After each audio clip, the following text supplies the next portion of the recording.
granite walls, endless pine. A single trail that disappears into the tree line and doesn't come back out. Yosemite, the most photographed wilderness in America. But Yosemite currently has more unsolved disappearances than any other national park in the system. People who walked in and never walked out. 10 names, 10 trails. Some left a single clue behind. Most left nothing at all. Pull up the map, lock the doors, and let's trace the route together. If you're new here, subscribe. New cases every week.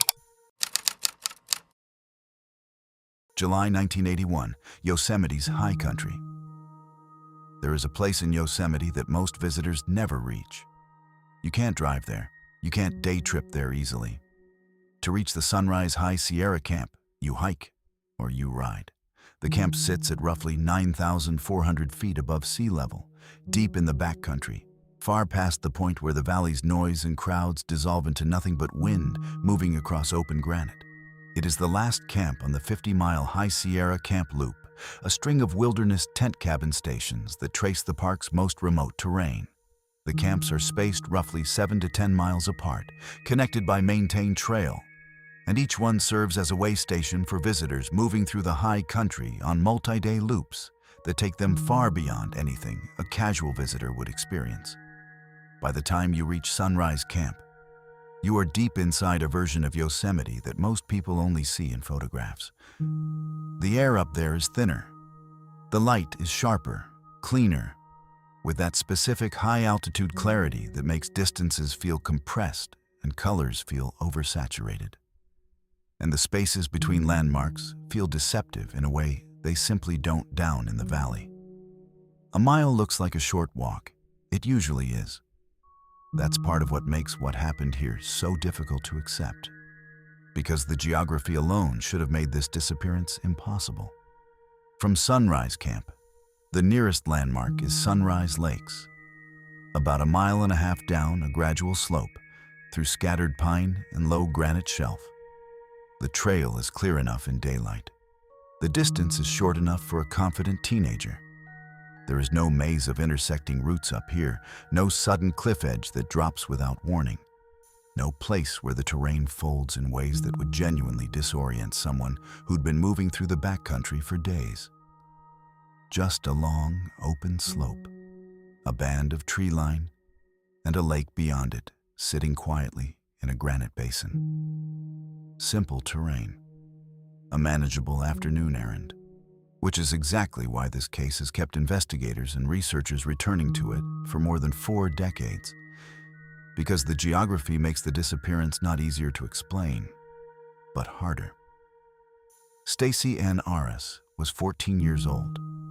By every account that survives her, she was the kind of teenager who ran toward the outdoors rather than away from it. She was blonde, blue-eyed, 5'5", 120 pounds, and she carried herself with the specific, grounded energy of a kid who'd grown up genuinely comfortable in big, open spaces. She enjoyed photography, hiking, and horseback riding, not as things her parents pushed on her, but as things she pursued with real enthusiasm and intention. She had brought an Olympus camera on the trip. She used it constantly. Photography was the way she engaged with the world around her, the way she paid attention, and the High Sierra gave her an almost unlimited canvas to work with. Morning light fracturing across pale granite, the mirrored surface of a mountain lake, the particular deep blue of the sky when you're close to 10,000 feet. She was, by all descriptions, a capable and happy teenager on a trip she was genuinely enjoying. On the morning in question, officially documented by NAMUS, the National Missing and Unidentified Persons System, as July 17, 1981. Though the Charlie Project lists the date as July 27, the July 17th date is the figure cited by the NPS and NAMUS and should be treated as the official record. Stacy was at Sunrise High Sierra Camp with her father and a group of other riders. They had arrived on horseback, which is the standard way most visitors reach this particular camp. The morning's ride was finished. The group was resting, settling in, doing what people do after hours in the saddle at altitude. Cooling down, stretching, letting the pace slow to something that matched the stillness around them. Stacy wanted to walk to the lake. She wanted to take photographs. Not unusual, not alarming, not even particularly adventurous by the standards of where they were. Sunrise Lakes is close. The terrain between the camp and the water is open and navigable. And a teenage girl with a camera and energy to spare, wanting to go explore, was completely unremarkable. She wasn't going alone in any way that registered as a risk. An older member of the group, a man named Gerald, accompanied her as she set off down the slope toward the tree line. The plan was simple. The walk was short. Nothing about the first few minutes of that afternoon suggested anything other than a quiet, routine stretch of time in the backcountry. This is where it stops being normal. Gerald got tired partway down the slope. He stopped, found a place to sit on the open granite, and told Stacy to go ahead. She knew the general direction. The lake was visible beyond the tree line, and she was a capable teenager, comfortable in this environment. He expected her to continue to the water, take her photographs, and be back within 20 or 30 minutes. It was a short walk. The camp was behind them. The lake was ahead. He sat on the open granite slope in the afternoon quiet and waited for her to come back up. She never came back. Gerald waited longer than he should have needed to. Then he made his way back to camp, assuming she had looped back a different way and was already there ahead of him. She wasn't. The camp staff, her father, and the rest of the group searched the immediate area, the slope, the tree line edge, the obvious path toward the lake. Nothing. By the time an official report was filed and the National Park Service launched a formal search operation, Stacy had been missing for hours in terrain where the round trip to the lake should have taken well under 60 minutes. Here's the critical detail. The search that followed was not casual, and it was not brief. 100 searchers worked the terrain around Sunrise Camp over the course of 11 days. Helicopters swept the slope, the lake basin, and the surrounding backcountry in systematic grid patterns. Scuba divers went into Sunrise Lakes, because when a person vanishes near mountain water at altitude, you search the water first and you search it thoroughly. And clear, cold alpine lakes give divers good visibility. Tracker dogs worked the perimeter of the tree line and pushed outward in every direction of possible travel, working for days across the granite and the pine. The operation was one of the most extensive search and rescue deployments the park had seen, organized and sustained across nearly 2 weeks of intensive field work. After 11 days, it was officially suspended. They found one thing: a single lens from Stacy's Olympus camera, recovered near the tree line in the general area where Gerald had last watched her walking. Just the lens, not the camera body, not her pack or any piece of her gear, not a scrap of clothing caught on brush, not a clear footprint leading off trail and into the trees in any direction that a dog team could follow to a conclusion. Not a sound, not a disturbance, not a trail of any kind that led anywhere. One piece of optical glass on the granite, and then nothing in every direction. Now this is where the case turns dark in a way that separates it sharply from an ordinary lost hiker file. The NPS case documentation for Stacy Arras reportedly runs to more than 2,000 pages. 2,000 pages for a 14-year-old girl on a mile-and-a-half afternoon walk in clear daylight. That volume of documentation, combined with the way investigators have maintained and returned to this case across more than 4 decades, strongly suggests it has never been treated internally as a simple accident or a disoriented teenager who wandered off a visible trail. It has been handled persistently and deliberately as a potential criminal investigation. No suspect has ever been named publicly. No charges have ever been filed. No theory has ever been officially confirmed. The case remains open. Consider the geography one more time, because it matters. Gerald was sitting on the open slope, with a clear sight line toward the direction she was walking. She was moving toward a lake across open, gradual terrain with a visible tree line between her and the water. There was no complicated junction, no branching network of routes, no place where a confident teenager with a sense of direction would logically have become so confused she ended up miles off course. She was walking toward water in daylight on a clear afternoon with the camp visible behind her. A walk so short that her companion felt entirely comfortable resting on the slope and waiting. But here's what doesn't make sense. Scuba divers searched Sunrise Lakes and found nothing. High Sierra lakes are cold and clear. If Stacy had entered that water, divers working in good visibility would have found evidence of it. If she had fallen on the surrounding granite, the ground teams covering the slope for 11 days would have located a site. If she had wandered off trail into the trees, the tracker dogs should have caught a scent line and followed it somewhere definitive.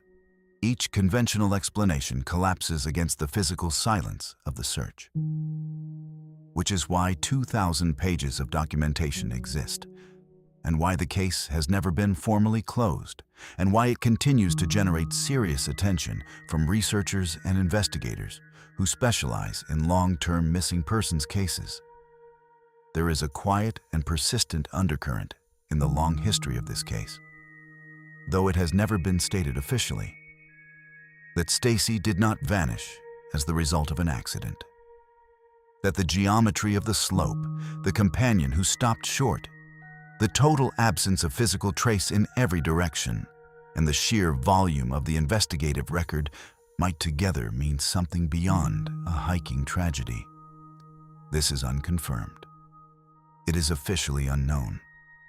No physical evidence has ever been produced to support it, and no person has ever been named or charged. But it is the reason this case sits at the top of this list.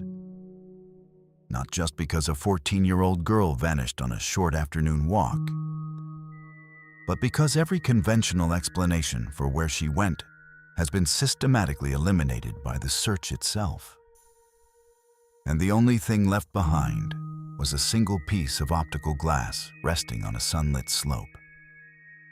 That is the last confirmed time anyone saw Stacy Aris.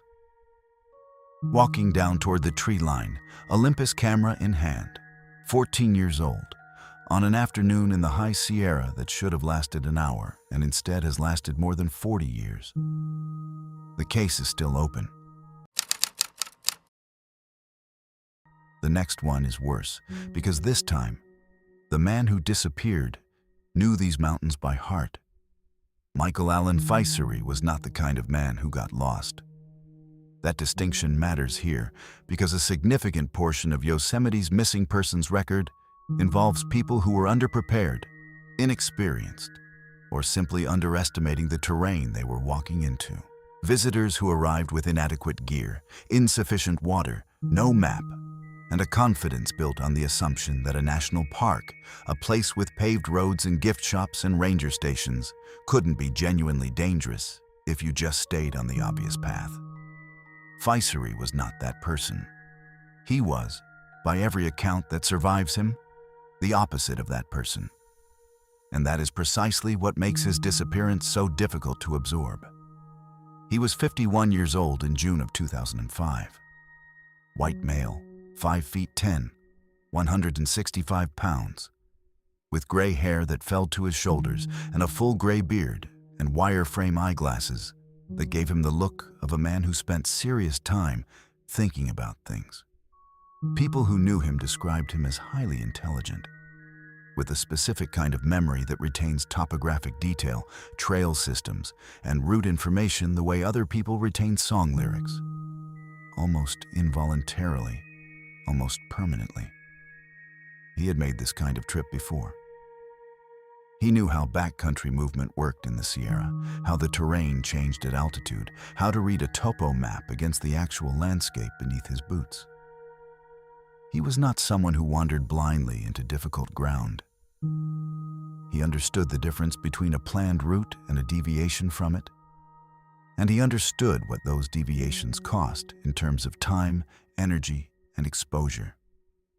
And critically, as the people who knew him best would later emphasize repeatedly to investigators and to anyone who would listen, he would never, under any circumstances, leave his backpack behind. That last detail is the one that anchors everything that follows. June 15, 2005. Faisari set out alone into the backcountry of Yosemite's Hetch Hetchy section, one of the most remote, rugged, and least visited corners of the entire park.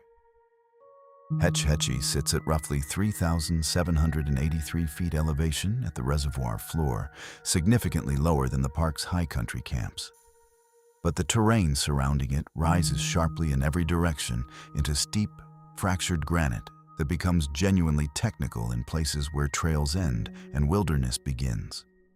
The reservoir itself, O'Shaughnessy Dam holds back the Tuolumne River to create it, is a long, cold, deep body of water surrounded by walls of rock and dense conifer forest that presses close to the shoreline. The trails in this section of the park are not the manicured, heavily trafficked paths of Yosemite Valley. They are long, serious routes through country that demands competence and sustained attention across multiple days. There are no casual visitors in the Hetch Hetchy backcountry. The people who come here are the ones who mean it. Faisari had a plan. He was intending to hike a loop that would take him through the Tiltil Valley area, a remote interior basin northeast of the reservoir, and then potentially connect with the Pacific Crest Trail further north.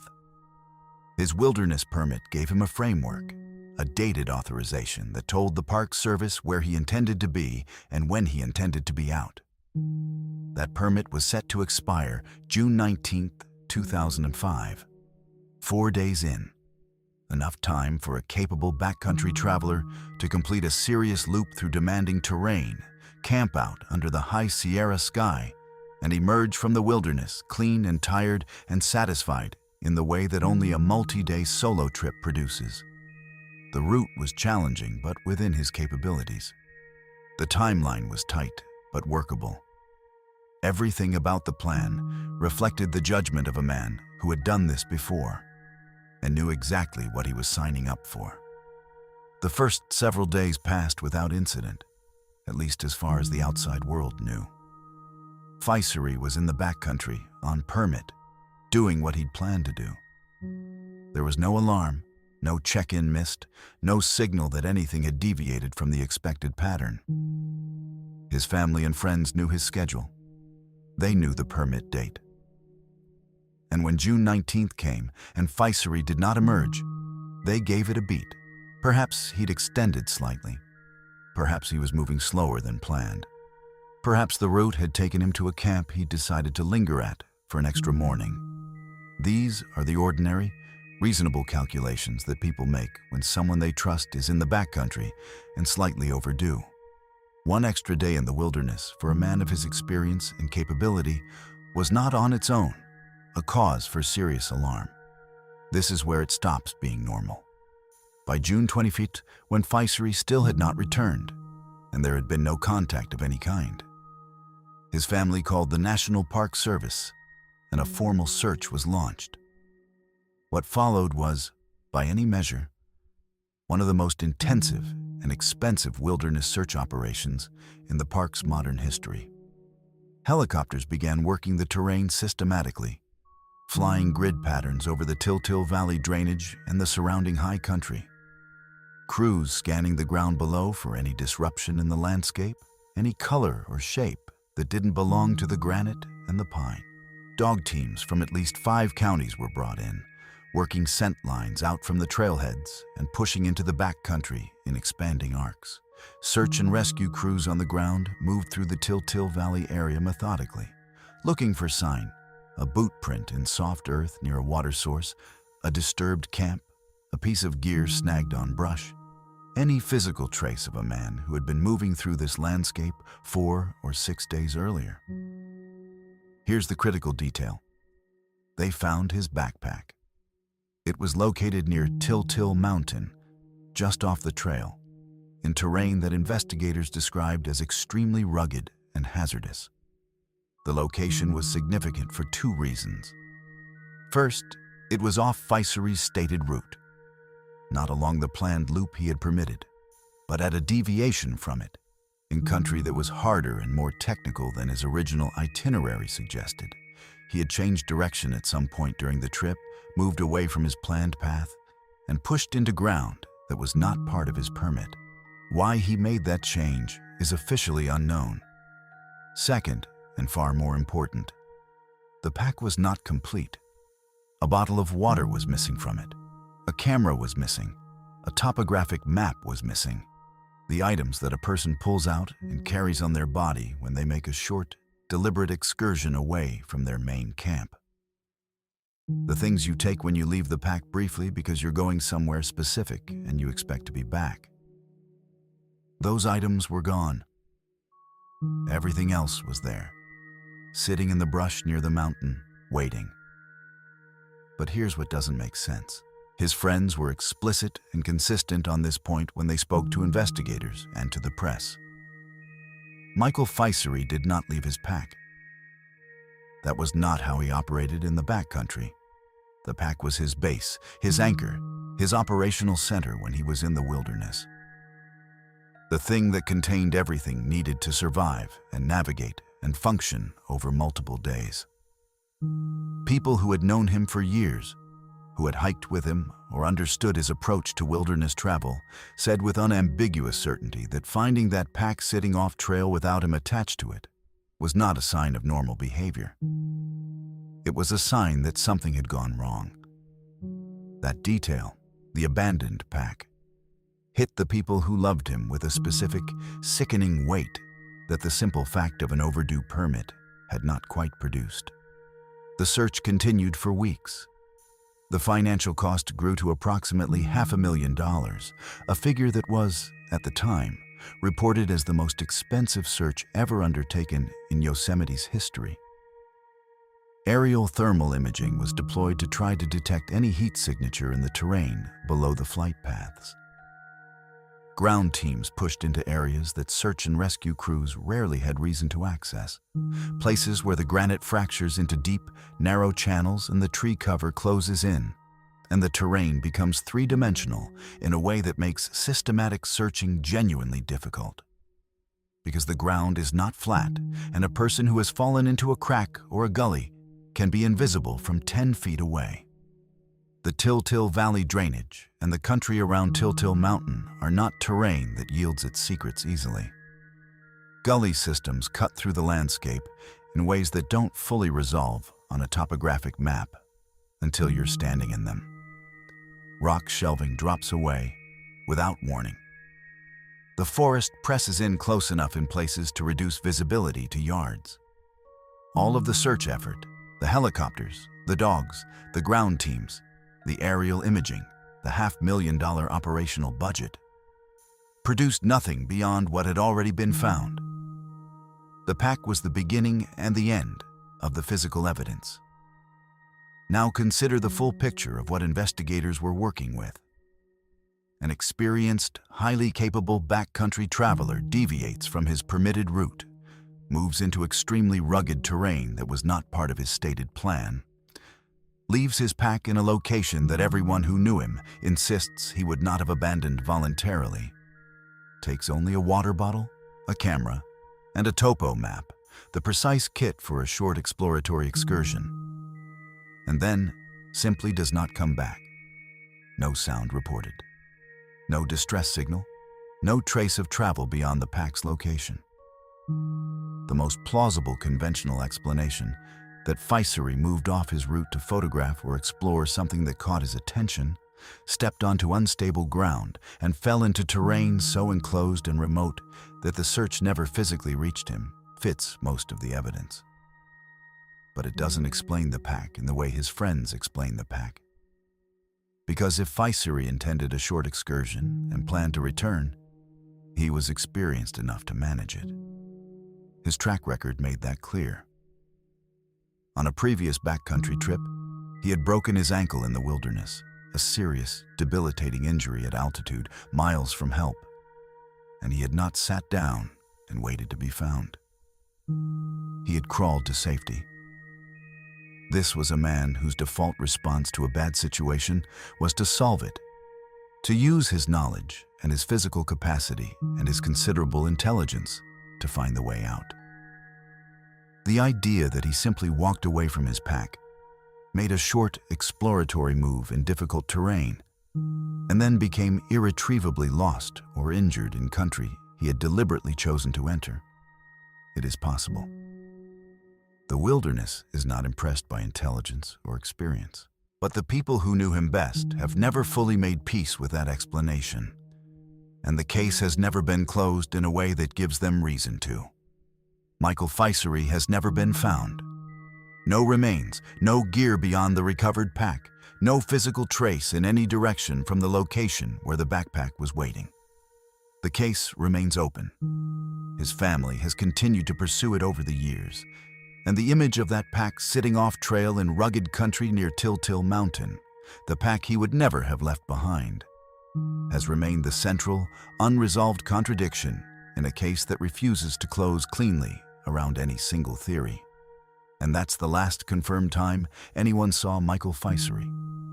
June 15, 2005, setting out into the Hetch Hetchy backcountry with everything he needed, experienced enough to handle whatever the mountain sent him, and gone. A backpack at the snow line, a man who would never leave it, still waiting. The next one vanished on one of the busiest trails in the park, surrounded by hundreds of people. There is a particular kind of dread that comes with a disappearance on a crowded trail. The remote backcountry cases carry their own horror. The vastness of the terrain, the silence, the sheer scale of the wilderness pressing in from every direction. The way a single wrong step in isolated country can place a person beyond reach in seconds. That horror is cold and spatial. It is about distance and emptiness, the indifferent scale of the Sierra Nevada. But there is a different, arguably sharper dread in the cases that happen close. The ones where people are present, where the trail is busy, where the valley is visible below, and the sounds of other hikers carry on the summer air, and where someone still manages to vanish so completely that 4 days of intensive searching with 140 people produces not a single footprint. That dread is intimate. It is about how little the presence of other people actually protects you when the mountain decides to close around someone. The Upper Yosemite Fall Trail is one of the oldest hiking routes in the park. Construction began in 1873 and was completed in 1877, which means the trail has been carrying visitors up this particular slope for nearly 150 years. It climbs 2,425 vertical feet above the valley floor. A serious, sustained ascent that earns the view at the top through genuine physical effort. Switchback after switchback cut into granite that has been worn smooth in places by a century and a half of boots.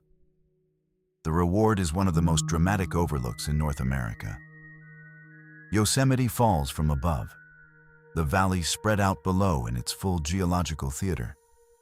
The granite walls of El Capitan and Half Dome, visible in their proper scale from a vantage point that compresses the entire landscape into a single frame. On a clear summer weekend, this trail is not solitary. It is populated. Families with children, day hikers and trail runners moving fast, tourists in cotton t-shirts who underestimated the climb, photography groups stopping every 50 feet, a church group on a summer outing, breathing hard, moving at the pace that keeps everyone together. George Penksa Jr. was 30 years old, from Hawthorne, California, 5 feet 10, approximately 240 pounds, stocky and physically present in the way of a man who took up space in a room. Dark brown hair, blue eyes. By all accounts, not an experienced outdoorsman in the technical sense. He was not someone who spent weekends in the backcountry or who owned serious hiking gear or who had built up a mental catalog of trail systems and navigation strategies across years of wilderness travel. He was a man who liked being with his people. He was there because his church group was there, because the outing was a shared experience, because the valley was beautiful and the company was good. And spending a summer day climbing to the top of Yosemite Falls with friends was exactly the kind of thing worth doing, even if the trail was steep and the sun was strong and your boots weren't quite right for the gradient. He was not carrying a cell phone. That detail will matter. June 17, 2011. The group made the climb together. The long switchbacks up from the valley floor, the trail growing steeper and more exposed as they gained elevation. The noise of the falls growing louder, and then the overlook opening up above them with the full force of Yosemite Falls dropping 739 feet in its upper tier, the mist catching the light, the valley floor 1,000 feet and more below. It is an overwhelming place when you arrive at it for the first time, the kind of view that stops people in place and produces a specific, almost disorienting recognition that the world is much larger than most of the contexts in which you spend your ordinary days. The group reached the top, took in the view, rested. The kind of break that marks the transition from effort to reward, before the long descent back down. At the top, near Yosemite Creek, where the water runs fast and flat before dropping over the lip of the falls, George Penka stopped for water. That is the last confirmed thing anyone in his group can place him doing with certainty. He was there, at the creek, getting water. Alive and present and surrounded by other people, on a busy summer trail at the top of one of the most visited viewpoints in the park. And that's the last confirmed time anyone saw him.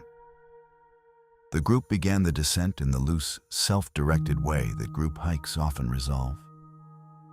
Not everyone moving at the same pace, some pulling ahead, some lagging.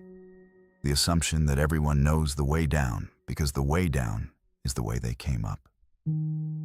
When the group reassembled at the bottom of the trail in Yosemite Valley, the accounting was casual at first. Pensa wasn't there, but he'd been at the back, or maybe he'd moved ahead. Or maybe he'd taken a slightly different pace on the descent and was just behind. The valley was right there. The trailhead was visible. He would appear any minute. He didn't appear. By 9 o'clock that Friday evening, after the window for casual explanations had closed and the group had exhausted the ordinary reasons a person might be late coming off a trail, they reported George Penka missing to the National Park Service. The search launched almost immediately, and it escalated fast. Within hours, the Yosemite Search and Rescue Team had mobilized, and by the following day, the operation had expanded to 140 people. Helicopter crews began flying the terrain above the valley, working the slope between the creek and the cliff edges in systematic passes.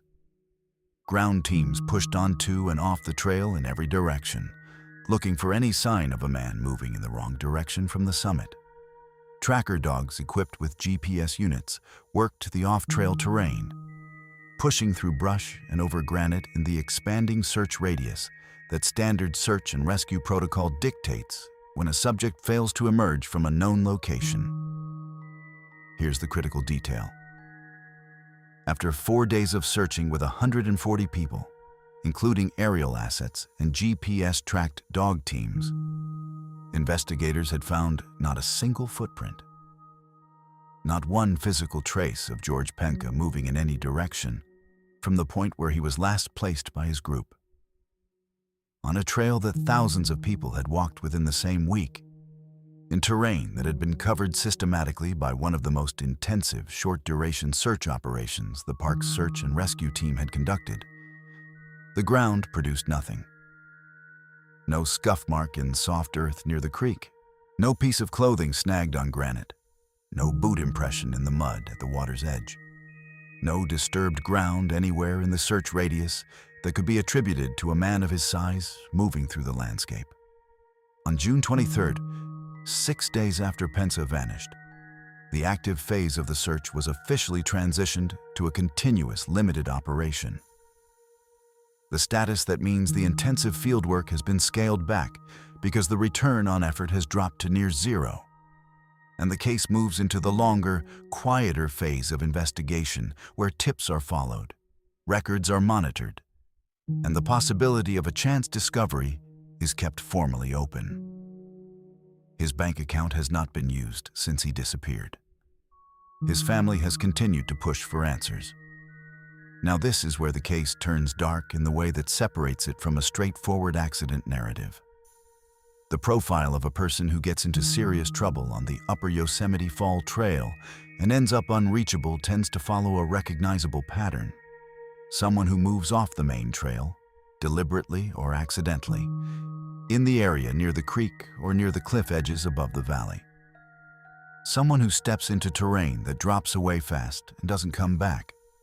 Someone whose fall or impact site is in a location that, despite systematic searching, remains physically inaccessible or visually occluded from above.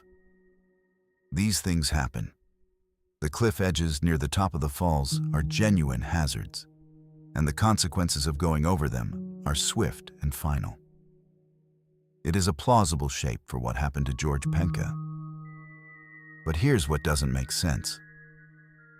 The terrain above Yosemite Valley, specifically the area around the top of the falls and the creek, has been searched after previous accidents and previous disappearances. And search teams have consistently demonstrated the ability to locate people in the difficult ground there when physical trace exists. The GPS-equipped dog teams in 2011 were working ground they knew, with technology that had been specifically developed to cover exactly this kind of complex terrain efficiently. The idea that a man of Pensa's size, 240 pounds, not someone who leaves a faint impression on soft ground, could move through that landscape without leaving a single detectable trace across 4 days of intensive search requires the kind of geographic concealment that is theoretically possible, but practically extraordinary.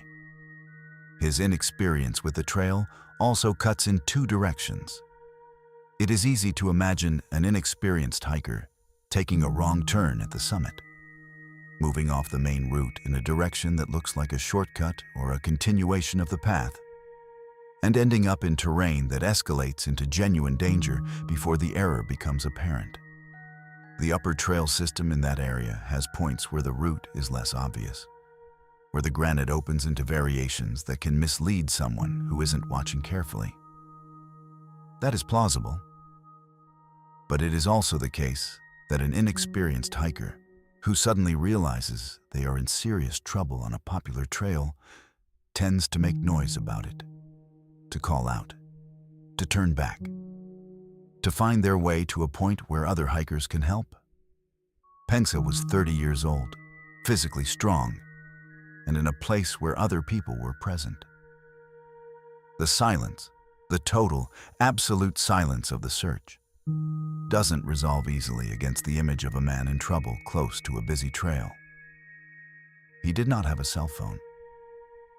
That detail, noted in early reporting on the case, means there is no tower ping, no last location data, no outgoing call that ended abruptly, no digital breadcrumb of any kind to work with.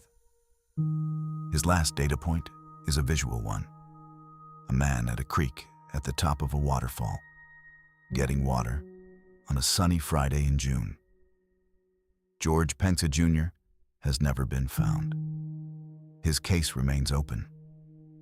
The ground around the top of Yosemite Falls has never produced a trace of him in either direction, and the 140 people who looked for 4 days came back without a single footprint to show for it.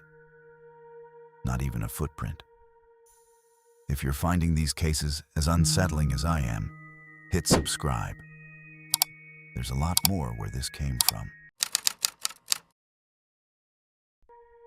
The next man's car sat waiting at a campground for days, and nobody noticed he was already gone. There is a specific kind of cold trail that investigators dread more than almost any other circumstance in a missing persons case. And it is this: the delayed report. Not delayed by hours, delayed by days.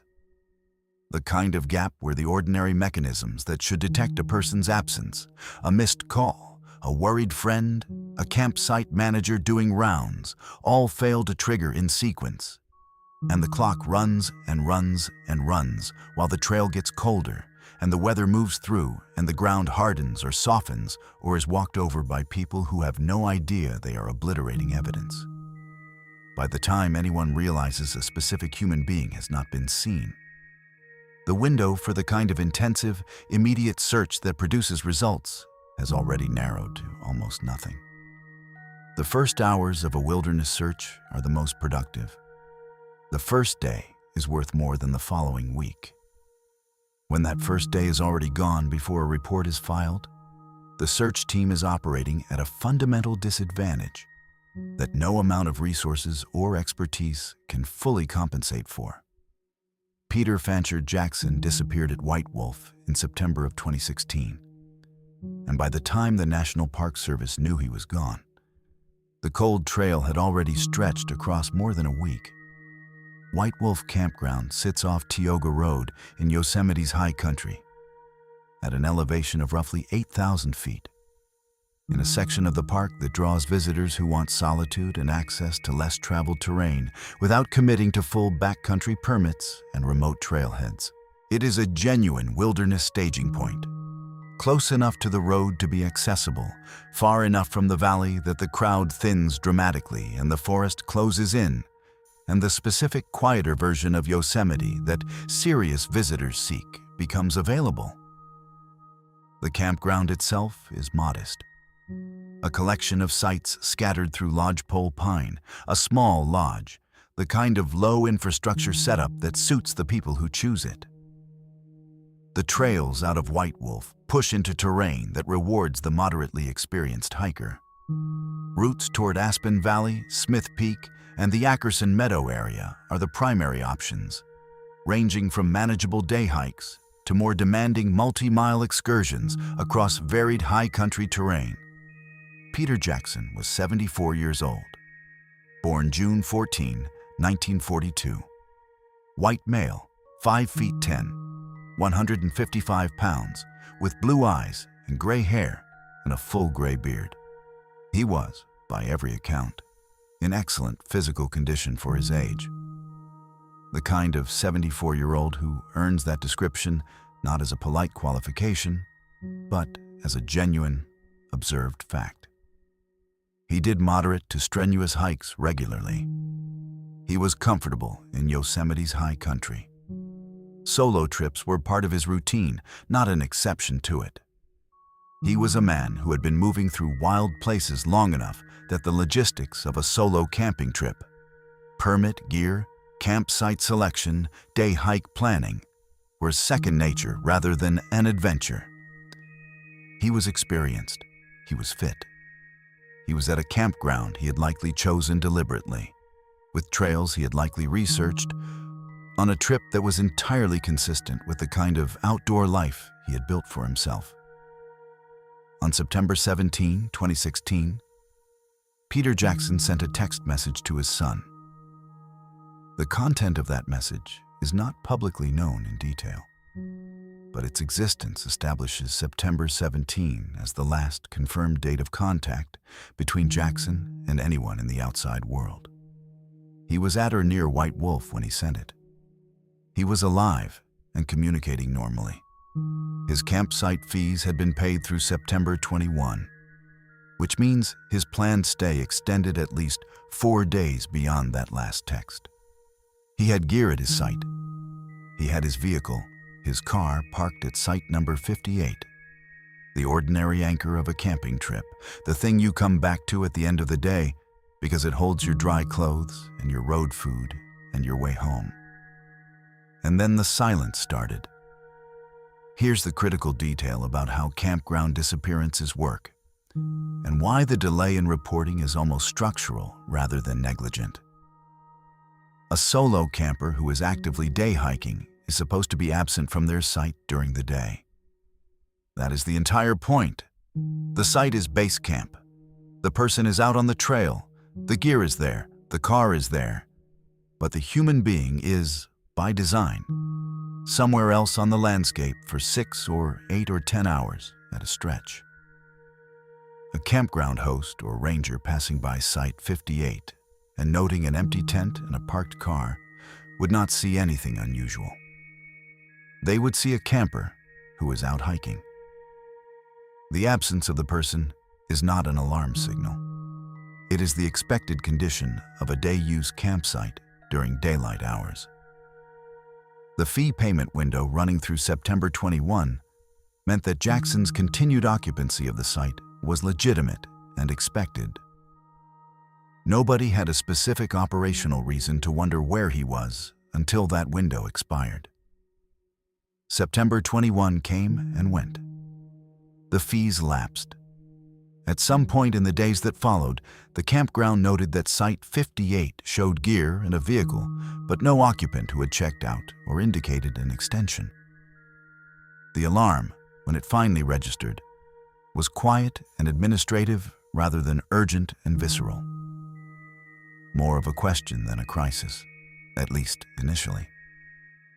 But the question had teeth. The car hadn't moved. The gear hadn't moved. And the man whose name was attached to the reservation hadn't been seen by anyone who could place him anywhere. The formal missing persons report was filed on September 26, 2016. That is 9 days after the last confirmed text message. 9 days during which Peter Jackson could have been anywhere in the terrain around White Wolf, moving in any direction for any distance, with no one tracking his route or his return. The search that launched in the final days of September was working with a starting point: White Wolf, Site 58, the last text, and essentially no directionality. Which trail he had taken on the day he disappeared, or the day before, or the day he walked out of camp for the last time, was unknown. His intended destination was unknown. His direction of travel was unknown. The search had geography, but no vector. And in wilderness search operations, vector is everything. This is where it stops being normal. By October 2, less than 2 weeks after the report was filed, the search was placed in continuous limited mode. The active phase had produced nothing. No physical trace, no sighting, no indication of direction from the campsite. The incoming weather was deteriorating, as it does in the Sierra High Country in late September and early October. The window of workable conditions narrowing fast toward the first serious snowfall that would cover whatever traces existed on the ground. The decision to scale back was operationally defensible and practically necessary. But it meant that whatever Peter Jackson had done and wherever he had gone was now locked under a question mark with a closing weather system pressing down on top of it. He had been carrying a Royal Blue Outdoor Products daypack when he left. That detail, the pack, the color, the brand, became the central identifying item that searchers were working with in the field, and that the public was asked to watch for on the trails. A 74-year-old man in good condition with a Royal Blue daypack, somewhere in the terrain between White Wolf and the surrounding high country. That was the search image. Now this is where the case acquires a detail that demands careful handling, because the sourcing is not airtight. According to secondary sources, podcast reporting and coverage that circulates in the missing persons research community, rather than any official National Park Service press release or confirmed investigative finding. In August of 2019, approximately 3 years after Jackson's disappearance, a trail crew working in the area reportedly found a weathered Royal Blue backpack that was subsequently confirmed as belonging to Peter Jackson. The reported location of this discovery places it roughly 7 to 8 miles from White Wolf Campground, in the direction of the Ackerson Meadow area. terrain that had only been formally incorporated into Yosemite National Park in September of 2016. The same month, Jackson disappeared. This detail, if accurate, is significant in several specific ways. 7 to 8 miles is well beyond the moderate to strenuous 5-mile range that Jackson's habits suggested he typically covered on day hikes. If he moved that far from White Wolf in a single day, he was either pushing harder than his established pattern indicated, or he had been out for more than one day, or both. The Ackerson Meadow addition to the park was brand new in September 2016. Terrain that had not previously been formally part of Yosemite, and therefore terrain that would not have been well represented in whatever maps or trail information Jackson had consulted before his trip. New park land with uncertain trail marking and unfamiliar geography is exactly the kind of place where a confident, experienced hiker can make a navigational error that a less confident person might have avoided by staying closer to well-marked routes. But here's what doesn't make sense about the delay, taken whole.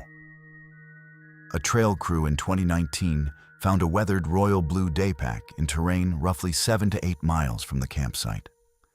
3 years of weather had passed over it. 3 years of snowfall and snowmelt, summer heat, animal activity, and the slow physical deterioration that wilderness conditions impose on synthetic materials left outside without shelter. The pack was still there, still findable, which means it had been there in some form for 3 years, in terrain that was searched, or should have been searched, in the weeks following Jackson's disappearance. How that pack remained undiscovered through the initial search phase and for 3 subsequent years in terrain that was presumably walked through by at least some of the ground teams is a question the reporting does not resolve. The September 17 text message is the last confirmed moment of contact. 3 words in public reporting that describe his final message before he walked into the high country and didn't come back. On my way to Yosemite.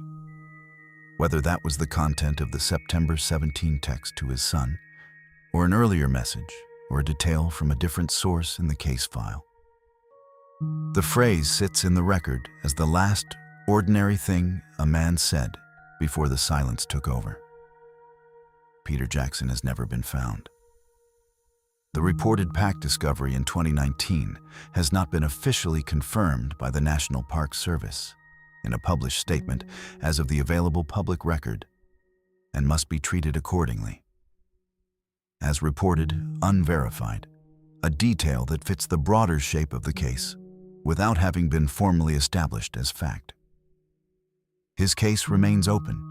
His vehicle sat at Site 58 for 9 days before anyone asked the right question. And somewhere in the terrain between White Wolf and the high country to the west, the mountain holds whatever answer exists. His last words to the outside world were simple. On my way to Yosemite. The next man carried a bright red kayak into the backcountry, and both of them simply evaporated.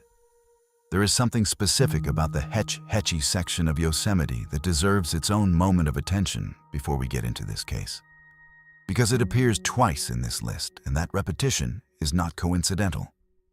Most people who visit Yosemite never go to Hetch-Hetchy. It is not on the standard itinerary. It does not appear in the highlight reels of valley floor photography or in the shot lists of visitors who drive up Tioga Road to see Tuolumne Meadows and the high country. Hetch-Hetchy sits in the park's northwest corner, accessed by a separate road that branches off before you reach the main valley, and it requires a deliberate choice to visit. You have to specifically decide to go there rather than to the places most people go. The reservoir is long and cold and beautiful in a way that feels slightly melancholy, because the valley it occupies was flooded in 1923 when O'Shaughnessy Dam was completed, drowning a glacially carved valley that John Muir famously called a twin to Yosemite Valley itself. What remains is stunning but haunted. Walls of pale granite rising from the water's surface, trails pushing up from the reservoir into dense forest, and then into the remote backcountry above. And a pervasive quiet that the main valley, with its traffic and its gift shops and its parking infrastructure, simply cannot produce. The trails out of Hetch Hetchy push into some of the most genuinely isolated terrain in the entire park. The Till Valley drainage that swallowed Michael Fisery in 2005 originates from the same general watershed. The backcountry above the reservoir extends north and east into country that connects eventually with the Cherry Lake area and the broad wilderness corridor that runs toward the Emigrant Wilderness and beyond. This is not a landscape that tolerates navigational errors patiently. It is large, it is complex, and it absorbs people in ways that the more heavily monitored sections of the park do not. Joel Curtis Thomason knew this, or should have known it.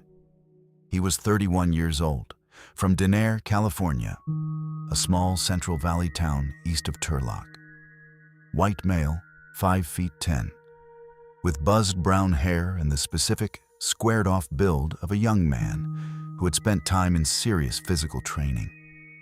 He had studied history at California State University Stanislaus before enlisting in the United States Army Reserve, where he served as a civil affairs specialist, a role that requires a particular combination of cultural intelligence, situational awareness, and operational self-sufficiency that is not produced by casual service. He was not a fragile person. He was not someone who went into the field unprepared. Civil affairs work in the Army Reserve demands the ability to operate in complex, unfamiliar environments with limited support, and to make sound decisions under conditions that are uncomfortable and uncertain. Whatever Joel Thomason's profile looked like on paper, the word inexperienced does not appear anywhere in it.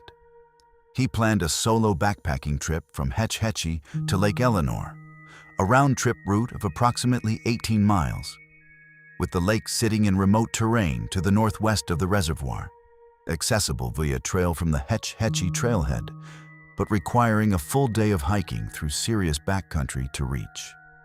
Lake Eleanor itself is a reservoir, smaller and more remote than Hetch Hetchy, surrounded by granite and forest and accessed by a trail that sees a fraction of the traffic that even Hetch Hetchy's quiet routes attract.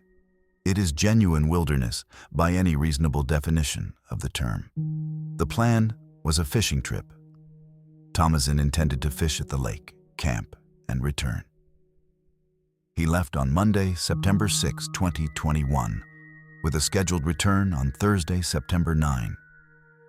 His gear list, which became important once the search launched, was specific and identifiable. He carried a yellow and gray backpack, the main pack, large enough for a multi-day trip, a green sleeping bag, a blue and green hammock, and the item that became the central defining detail of this case's search phase, a red inflatable kayak. Not a full rigid kayak, an inflatable, collapsible, packable kayak that could be deflated and carried inside or strapped to a pack, and then deployed on water when needed. A fishing-oriented inflatable kayak is a recognizable piece of gear in the backcountry fishing community, but it is also, when inflated and on the water, one of the most visually distinctive objects you can place in a mountain landscape. Red against the gray granite and dark water of a backcountry reservoir is not a color that blends. It is a color that stands out. Among his gear was also a United States Army steel cup, dated 1918, a piece of history he was carrying into the field, which says something about the kind of person he was. Someone who brought meaningful objects on serious trips. At approximately 5 o'clock in the afternoon on September 6, a park ranger spotted Thomason crossing above O'Shaughnessy Dam at the Hetch Hetchy trailhead. That sighting, casual, unremarkable, a ranger noting a backpacker heading out on a permitted trip, is the last confirmed contact between Joel Thomason and the outside world. The ranger waved, or noted the passage, or whatever the ordinary acknowledgement of a permitted backcountry traveler looks like at a trailhead on a late summer Monday afternoon. Thomason continued up the trail and into the back country beyond the dam. September 9 came. Thomason did not return to his vehicle. He did not check in. He did not emerge from the trailhead. His scheduled return window closed, and nothing came through it. This is where it stops being normal. He was not reported missing until September 11, a Saturday, 2 days after his planned return. The ordinary gap produced by the assumption that a capable, experienced backpacker, who is slightly overdue, has simply extended his trip by a day or two, made a decision in the field to stay longer at a good campsite or to push further into interesting terrain. That assumption is reasonable for a day. It becomes less reasonable for 2 days when the person has not contacted anyone and their vehicle has not moved. By September 11, the gap was large enough that whoever initiated the report decided the threshold had been crossed, and the National Park Service was notified. The search launched immediately. At least 16 NPS search and rescue crew members were deployed, along with a search dog, in the terrain between Hetch Hetchy and Lake Eleanor and in the surrounding backcountry. The search area was significant. 18 miles of round-trip trail is a long corridor, even before you account for the off-trail terrain on either side of the route. And the country between Hetch Hetchy and Lake Eleanor includes dense forest, rocky drainages, and the lake itself, which is a full reservoir with cold, deep water. Authorities also reached out to travelers and hikers moving between Cherry Lake and Tuolumne Meadows, a broader geographic net that reflected the possibility that Thomason had extended his route beyond his stated plan, pushing north or east into terrain that connected with those areas. Here's the critical detail, and it is the one that makes this case sit differently from most of the others on this list. The red kayak was never found. Think about what that means operationally. A red inflatable kayak, even deflated and packed, is a substantial piece of gear, bulky, brightly colored, not something that tucks into the landscape invisibly. Inflated and on the water, it is one of the most visually conspicuous objects you could possibly be searching for in a mountain lake environment. Helicopters flying grid patterns over Lake Eleanor and the surrounding terrain should have been able to identify a red kayak on the surface of the water or in the terrain around it from altitude. Ground teams working the lakeshore should have found it if it was there. If Thomason had set up camp near the lake, deployed the kayak, and then gotten into difficulty in the water, the kayak itself, the inflated shell, the paddle, any piece of the collapsed gear, should have surfaced or been visible at the shoreline within days. But here's what doesn't make sense. Neither Thomason nor the kayak have ever been found. Not a trace of either one in any direction from the ranger's sighting at the dam. The trail between Hetch Hetchy and Lake Eleanor runs through terrain that was searched, and the lake itself was examined as a priority target given that the trip was water-oriented. Lake Eleanor is a cold reservoir, and cold, deep water in a mountain environment can hold objects at depth for extended periods, and can hold them in ways that aerial or surface searches do not easily detect. The lake is large enough that a submerged object without a visible surface indicator could remain below the search threshold of an aerial sweep. That is a genuine operational reality of searching mountain reservoirs. But a red kayak, even submerged, produces a color signature that is theoretically detectable in clear water from the right angle and altitude. The most plausible theory, which investigators and the search team appear to have weighted heavily given the early focus on the water, is that Thomason reached Lake Eleanor, deployed his kayak for fishing, and encountered a problem on the water, a capsize, a medical event, a moment of instability in the inflatable that sent him into water cold enough to incapacitate very quickly.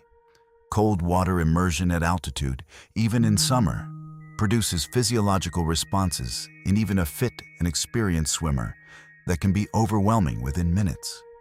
The shock of sudden immersion in cold water causes involuntary gasping, rapid loss of swimming capacity, and disorientation that makes self-rescue extremely difficult, even for a person in excellent physical condition. If Thomason went into Lake Eleanor alone, in a moment without a witness, the lake is large enough and cold enough that the outcome is plausible without any physical trace being easily recoverable. But that theory accounts for the man without accounting for the kayak. And the kayak was never found. An inflatable kayak that is capsized in a lake does not sink, it floats. If Thomason went into the water from the kayak at Lake Eleanor, the kayak itself should have drifted to shore or been visible on the surface. The absence of the kayak, as well as the man, introduces a gap in the water accident theory that the search results have never filled. The search did not find him at Lake Eleanor. It did not find any evidence of his arrival there. It did not find the kayak on the water, at the shoreline, or anywhere in the surrounding terrain. It found nothing. Now this is where the case turns genuinely difficult to resolve. Thomason was experienced enough to know his route, capable enough to manage demanding wilderness terrain, and equipped with gear identifiable enough that a thorough search should have produced at least a piece of evidence pointing toward one explanation or another. The complete absence of physical trace in every direction, no camp, no kayak, no gear, no indication of where he went after the ranger watched him cross the dam, is the defining feature of this case, and it is the feature that has prevented any official closure. Joel Curtis Thomason has never been found. His case remains open.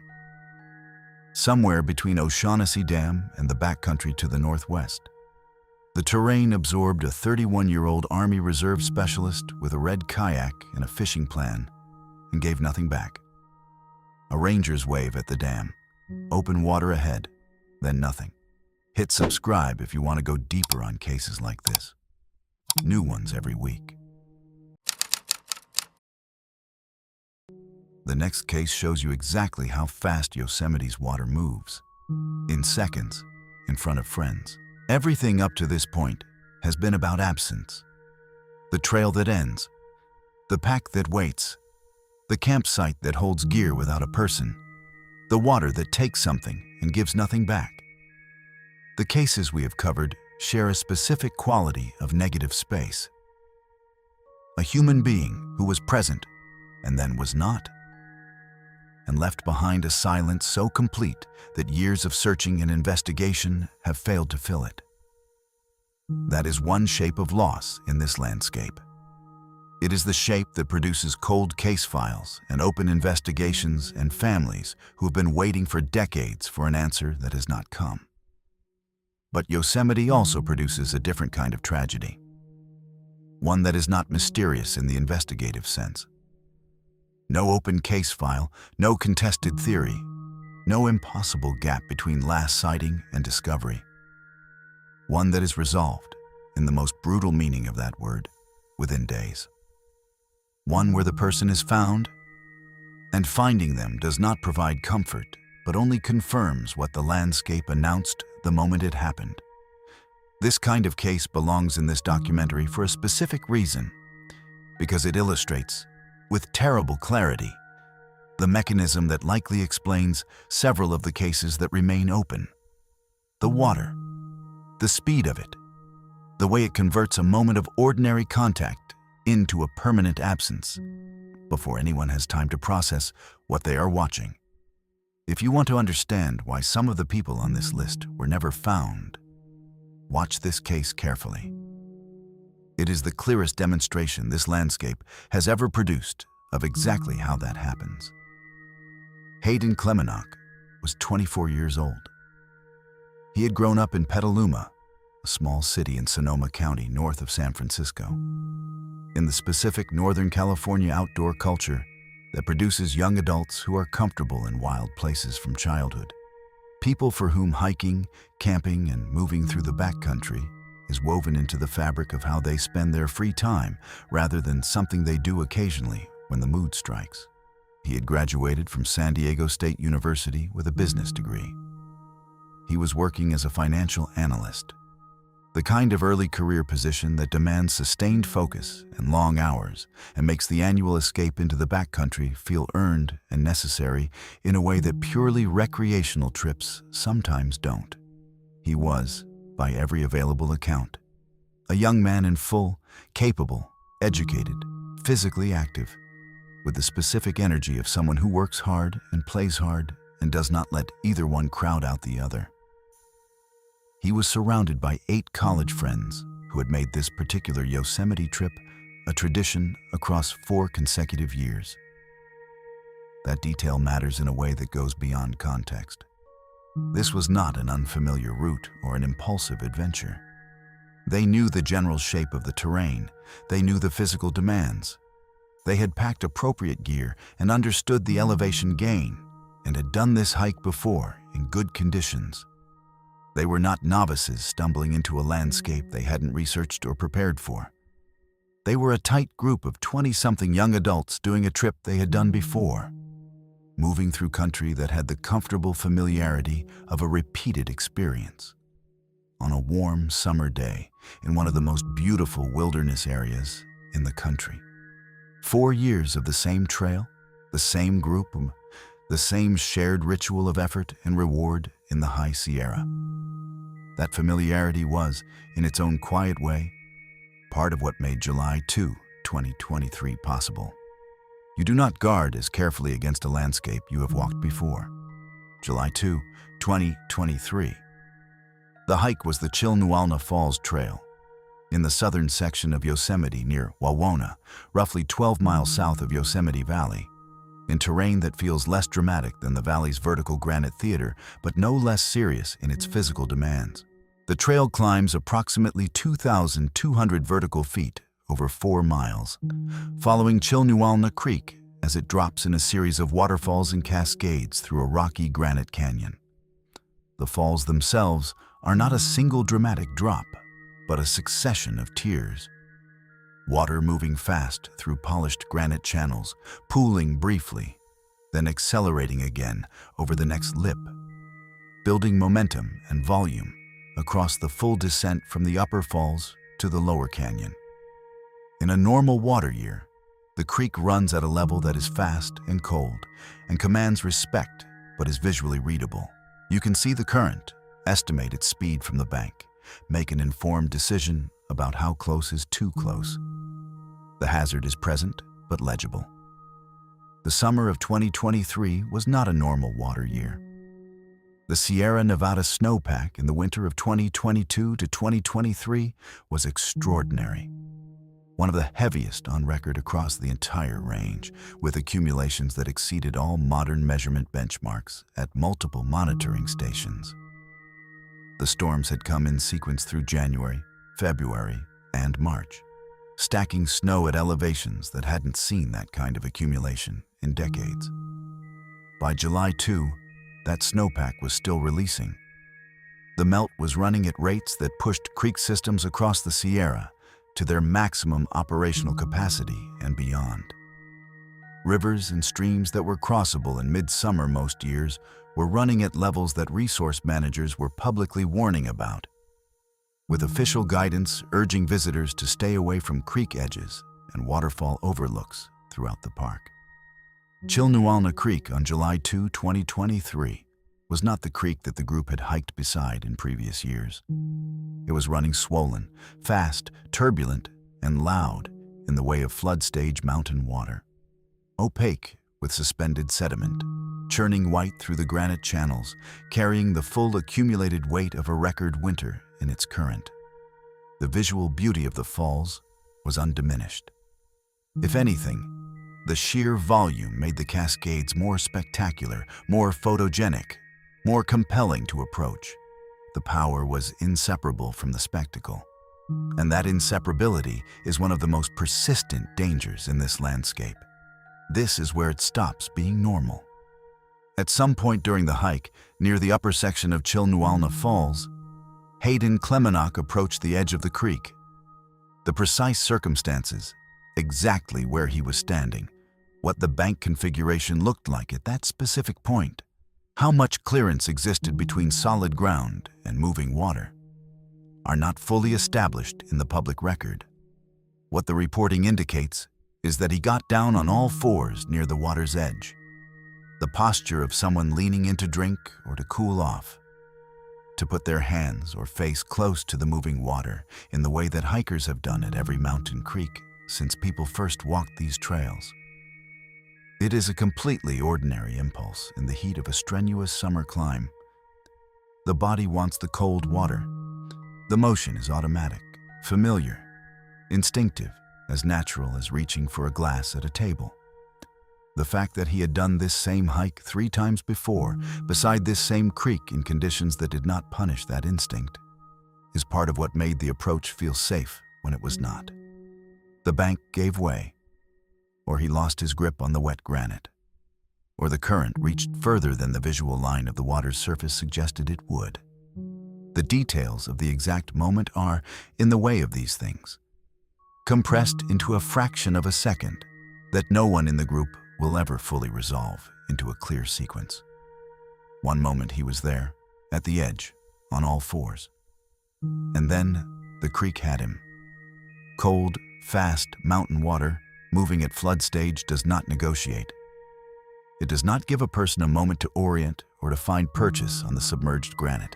The current in a swollen Sierra Creek in July 2023 was moving at a rate that would have overwhelmed a competitive swimmer in controlled conditions, let alone a person in hiking clothes and trail shoes who went in without preparation.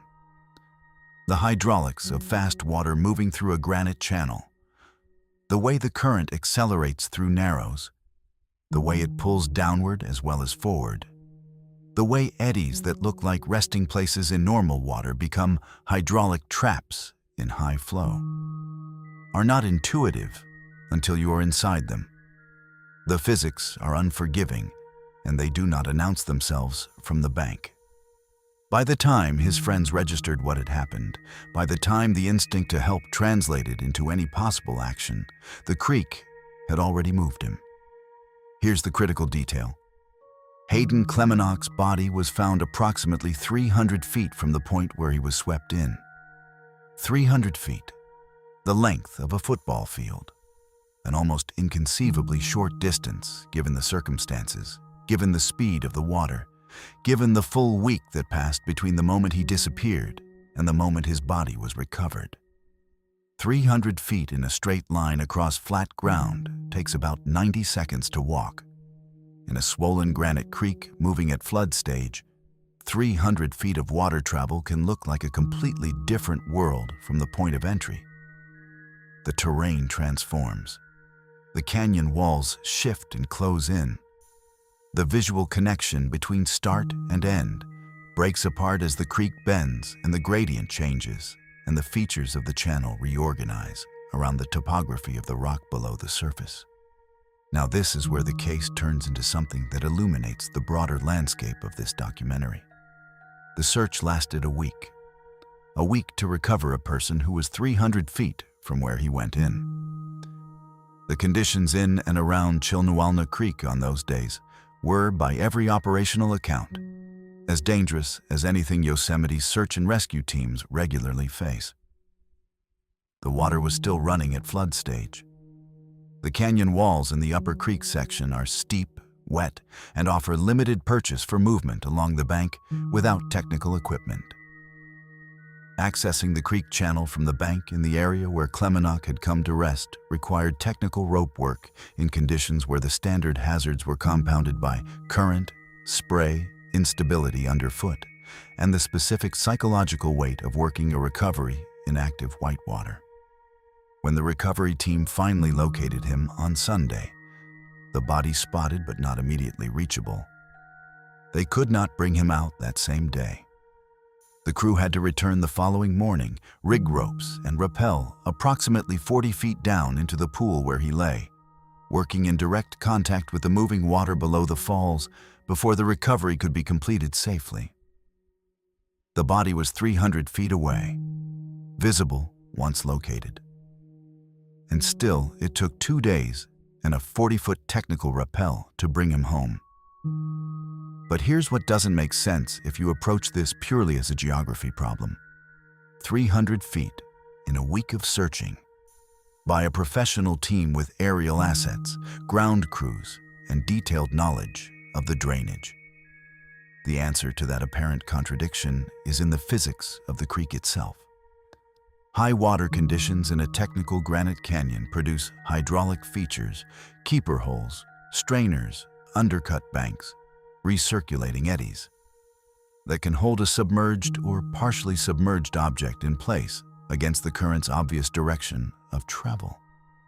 A person swept into this kind of water does not necessarily move downstream in a predictable line and come to rest at the obvious low point. The water organizes itself around the terrain in complex, three-dimensional ways that are genuinely non-intuitive without specific whitewater technical knowledge. And the same features that held Klemenok in place for a week are the exact features that made reaching him so dangerous that even trained rescuers required rope systems and a full operational reset before they could safely close the distance. 300 feet, 8 friends on the bank, 7 days and a 40-foot rappel into a flood stage creek to travel that distance. That is what Yosemite's water does when it is running at full power. And that is the operating reality behind every case on this list, where water is a plausible explanation. Every lake, every creek, every drainage that features in the geography of a disappearance that remains officially unsolved. The water in these mountains is not decorative. It is not ambient background.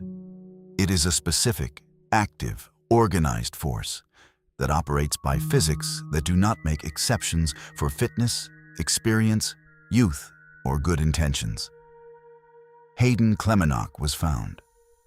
That is the one difference between his case and several others on this list. But the difference between found and not found in this landscape is not always a matter of what happened to a person. It is sometimes simply a matter of how the water decided to move what it took and whether the terrain chose to give it back. 300 feet, 8 friends on the bank, and 2 days of rappelling in flood conditions to close that distance. But sometimes what vanishes over these mountains isn't a hiker at all. It's an entire aircraft. Steve Fawcett had already done the impossible so many times that the concept had stopped applying to him in any meaningful way. In 2002, he became the first person to circumnavigate the globe solo in a balloon, a feat that required not just physical endurance and technical aviation skill, but a specific kind of sustained operational courage across days of continuous flight over open ocean and hostile terrain. Managing systems and weather and fatigue in conditions where the margin between success and catastrophe compressed to almost nothing on multiple occasions. He held approximately 100 world records across ballooning, sailing, swimming, and aviation. A catalog of achievement so broad and so technically demanding that it represented not a single exceptional performance, but a sustained, decades-long commitment to operating at the absolute edge of what human beings could physically accomplish in wilderness and open sky environments. He was 63 years old in September of 2007. He had the specific, unhurried confidence of a man who had been in serious trouble many times and had always found the way through. He was, by any reasonable measure, one of the most experienced aerial adventurers alive. He was also, as his chief pilot later noted, planning what amounted to a Sunday drive. September 3rd, 2007, Labor Day. Fawcett took off from the Flying M Ranch near Yerington, Nevada, a private airstrip in the high desert east of the Sierra Nevada, roughly 100 miles southeast of Lake Tahoe. The aircraft was a Balanca 8KBO, tail number N240R. A single-engine light plane, a 2-seat aerobatic aircraft known for its agility and its relatively modest performance envelope compared to the kind of high-performance equipment Fawcett typically operated in record attempts. It was not an expedition aircraft. It was not equipped for extended navigation or adverse weather penetration. It was a pleasure craft for a clear morning flight over familiar terrain. His stated plan was simple and low demand. Follow Highway 395 south along the eastern flank of the Sierra Nevada, enjoying the morning air and the desert mountain vista that the eastern Sierra produces on a clear day. One of the most dramatic aerial views in the American West. The range rising abruptly from the Great Basin floor in a wall of granite and snow that catches the early light at angles that make the whole escarpment look like it is generating its own illumination. A short hop, a pleasure run. Nothing on the itinerary that should have produced a second thought. He told his chief pilot he expected to be back around 10:30 or 11 in the morning. At 11:30, the plane had not returned. His chief pilot waited the additional hour that the expected return window required before beginning to worry seriously, and then registered the concern formally with aviation authorities. No radio contact had been received since departure. No flight plan deviation had been logged with air traffic control. No emergency locator transmitter signal, the automated beacon that is designed to activate on impact and broadcast a distress frequency detectable by satellite, had been picked up by any monitoring station in the region. The aircraft had simply ceased to exist as a trackable object in the airspace, and there was no signal, no call, no secondary data point of any kind to give searchers a direction to start from. Here's the critical detail about what the terrain between Yerington and the eastern Sierra does to a light aircraft in the wrong atmospheric conditions. The Sierra Nevada is not only a geographic obstacle, it is a meteorological engine. The range intercepts weather systems moving east from the Pacific and forces them upward along its western slopes, creating conditions on the eastern side that can be violently counterintuitive for a pilot expecting clear air. Mountain wave turbulence, the atmospheric phenomenon that occurs when stable air is forced over a mountain range and oscillates in wave patterns on the lee side, can produce downdrafts of extraordinary severity in conditions that look, from the ground and from the cockpit, like a perfectly manageable clear day. There is no visible cloud formation that announces mountain wave turbulence with certainty.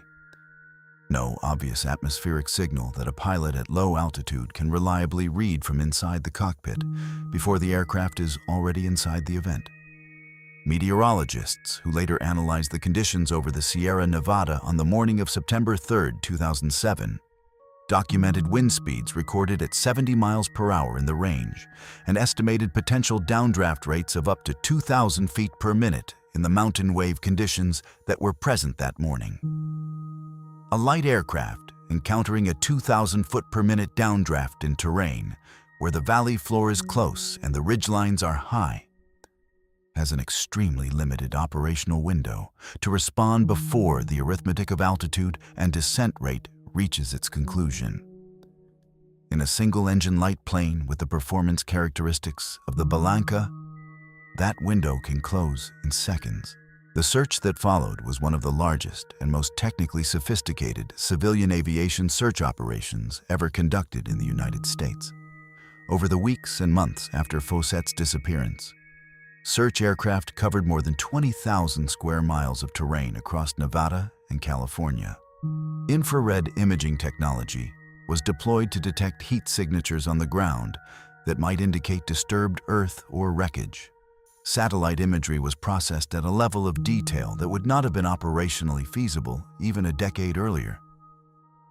With analysts examining thousands of square miles of high-resolution frames for any indication of aircraft wreckage, impact-disturbed terrain, or debris scatter.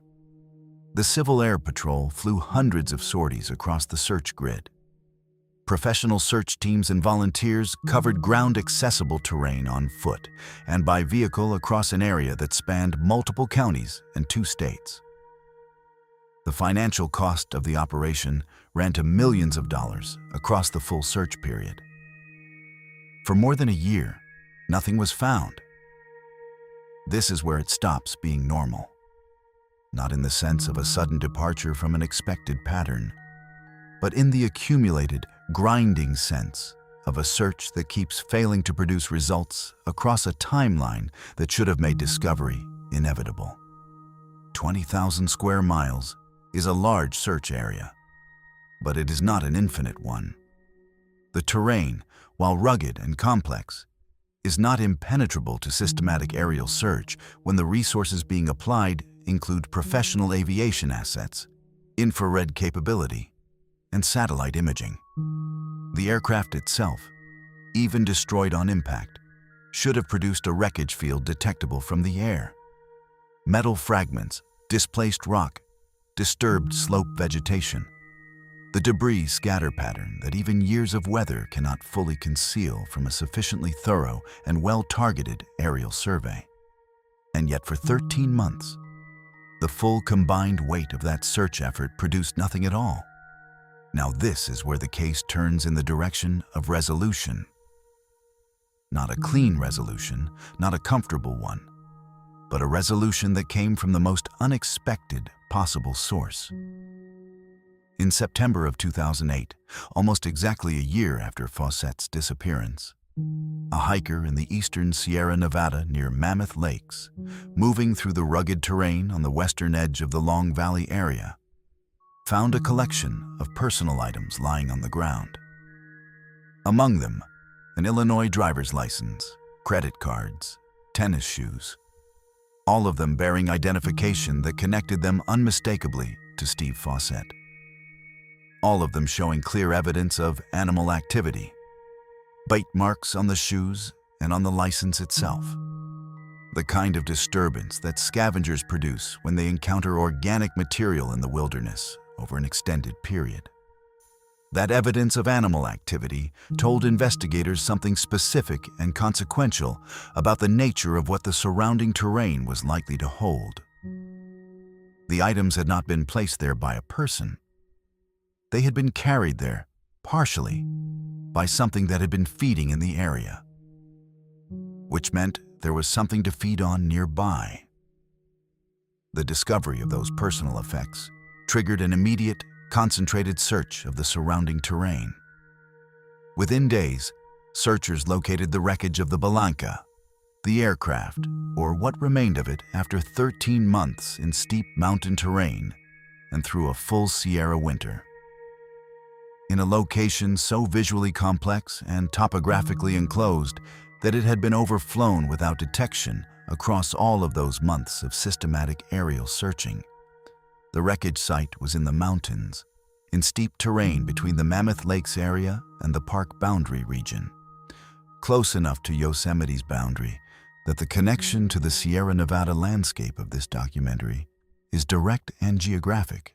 The aircraft had come down in a location where the combination of slope angle, surrounding ridgeline, tree canopy, and rock configuration had effectively concealed the wreckage from aerial observation across repeated passes.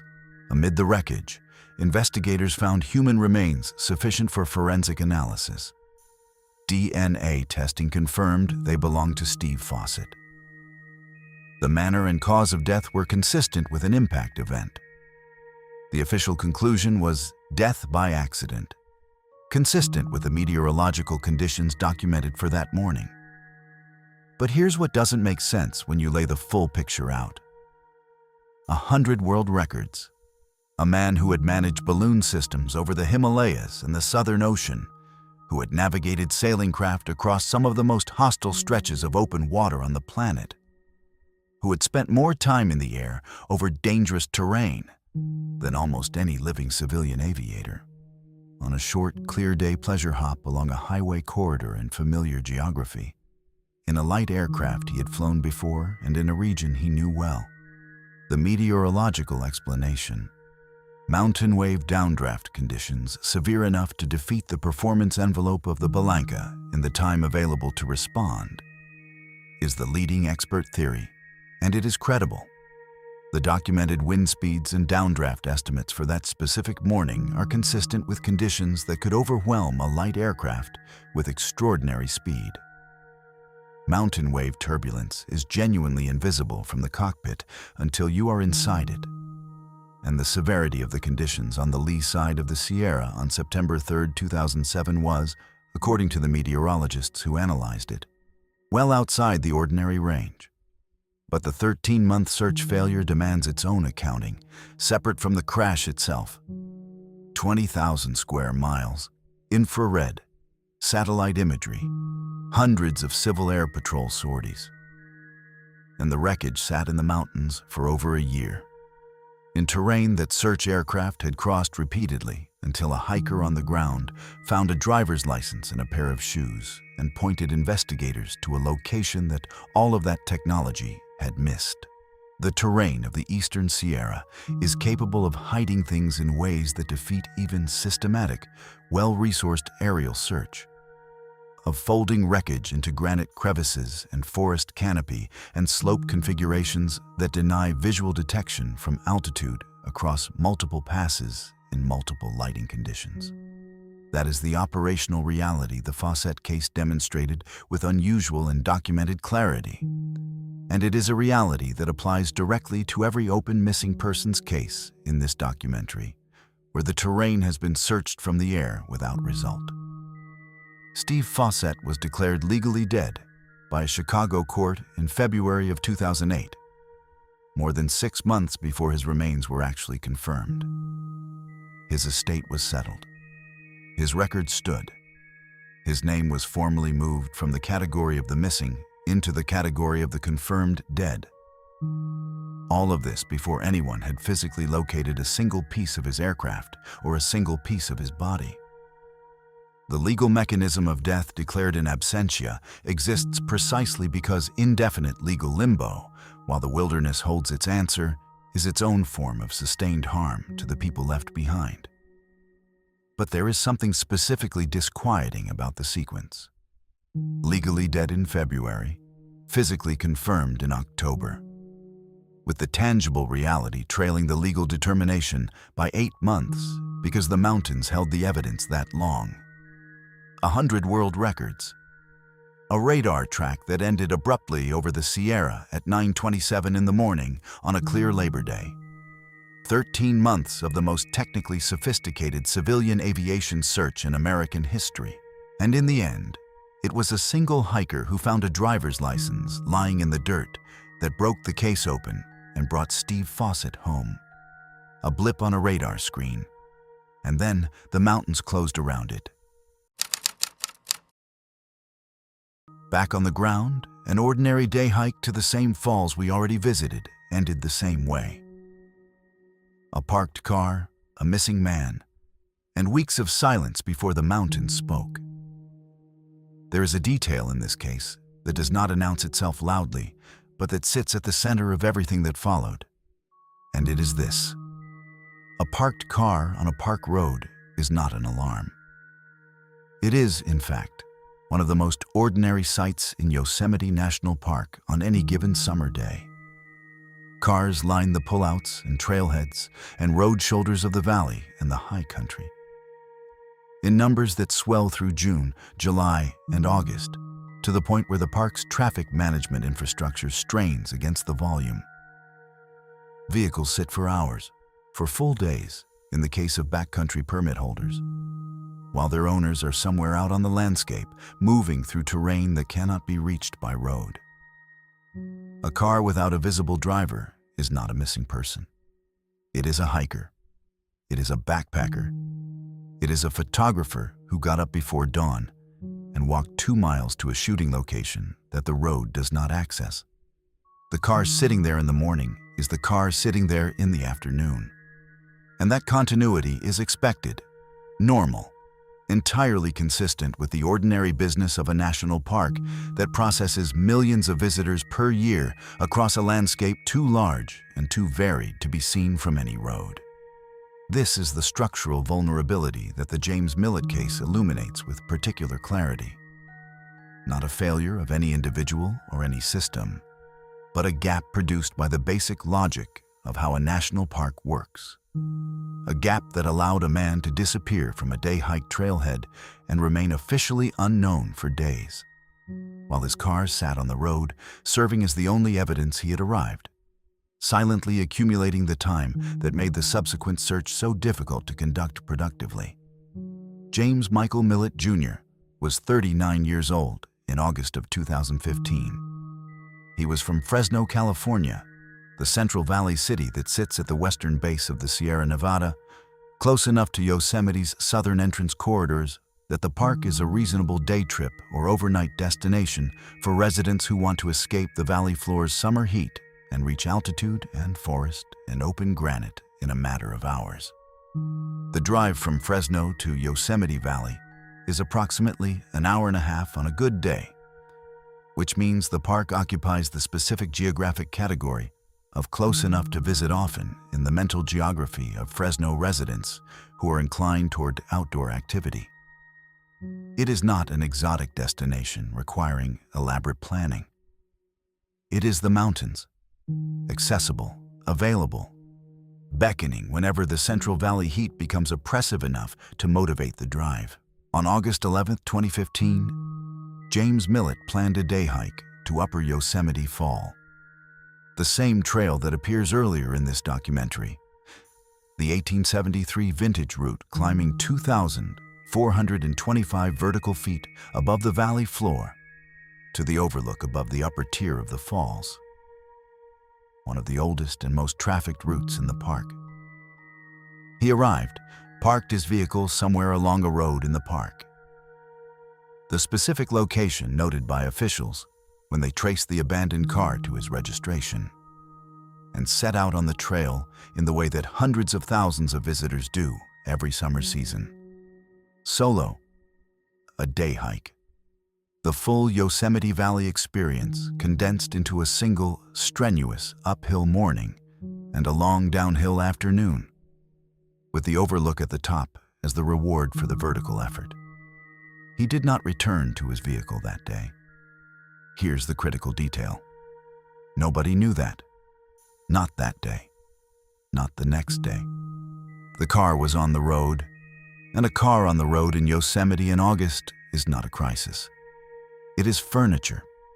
It occupies its space in the landscape of vehicles parked along roads and at trailheads throughout the park, indistinguishable from the hundreds of other vehicles whose owners are somewhere out on the trails or at the falls or along the river or on any of the dozens of routes that the valley and the surrounding terrain offer to visitors on foot. The car did not have a scheduled departure time that anyone was tracking. There was no wilderness permit with an expiration date that would trigger a welfare check when it lapsed. There was no check-in system for day hikers on the Upper Yosemite Fall Trail. No sign-in sheet, no ranger station at the trailhead that logged arrivals and expected returns. No mechanism that would flag a specific vehicle as belonging to a person who had not come back at the end of the day. Day hiking in a national park operates on the honor system of self-sufficiency. You go, you come back. The park does not track individual day hikers against a return schedule. The days accumulated. The car did not move. At some point, the specific timeline is not precisely established in the available public record. Park officials or rangers noted the vehicle and ran the registration, a routine check that connected the car to a name and, through that name, to the absence of any confirmed sighting or contact with that person in the days since the plate was linked to the parked vehicle. That connection, registration to name, name to no confirmed contact, is what generated the missing persons report and initiated the formal search. This is where it stops being normal. The search launched in the terrain above Yosemite Valley, around the Upper Yosemite Fall Trail corridor, and the surrounding off-trail terrain that experienced searchers know from previous operations in this specific area. The drainage systems, the cliff edge zones, the places where the trail's margins become genuinely dangerous in ways that are not immediately apparent to a visitor moving through for the first time. The same terrain that had already swallowed George Penka in 2011 without producing a single footprint for the 140 people who searched for 4 days. The same geography, the same granite, the same creek at the top of the falls, the same steep descent through terrain that becomes increasingly technical as you move away from the maintained trail surface and into the unmanaged slopes on either side. But here's what doesn't make sense, taken in the context of the search timeline. By the time the formal search for James Millett began, he had been missing for an unspecified but significant number of days. The car had been sitting long enough to register as anomalous, which means not hours but days, potentially approaching a week or more from the date of August 11th when he set out. The trail from last confirmed departure to active search was already cold in the way that Peter Jackson's trail was cold.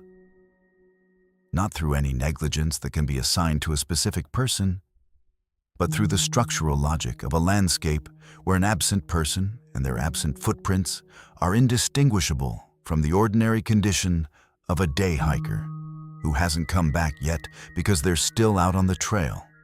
The search covered the terrain above the valley with the systematic approach that Yosemite search and rescue applies to operations in this area.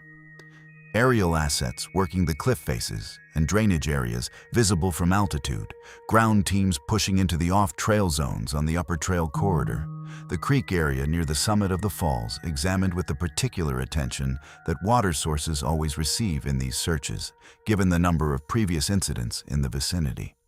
The operation continued across weeks, not the compressed 4-day intensive of the Penka search, but a sustained effort that extended far enough into the late summer and early fall that the terrain above the valley was covered repeatedly across different lighting conditions and with different team compositions.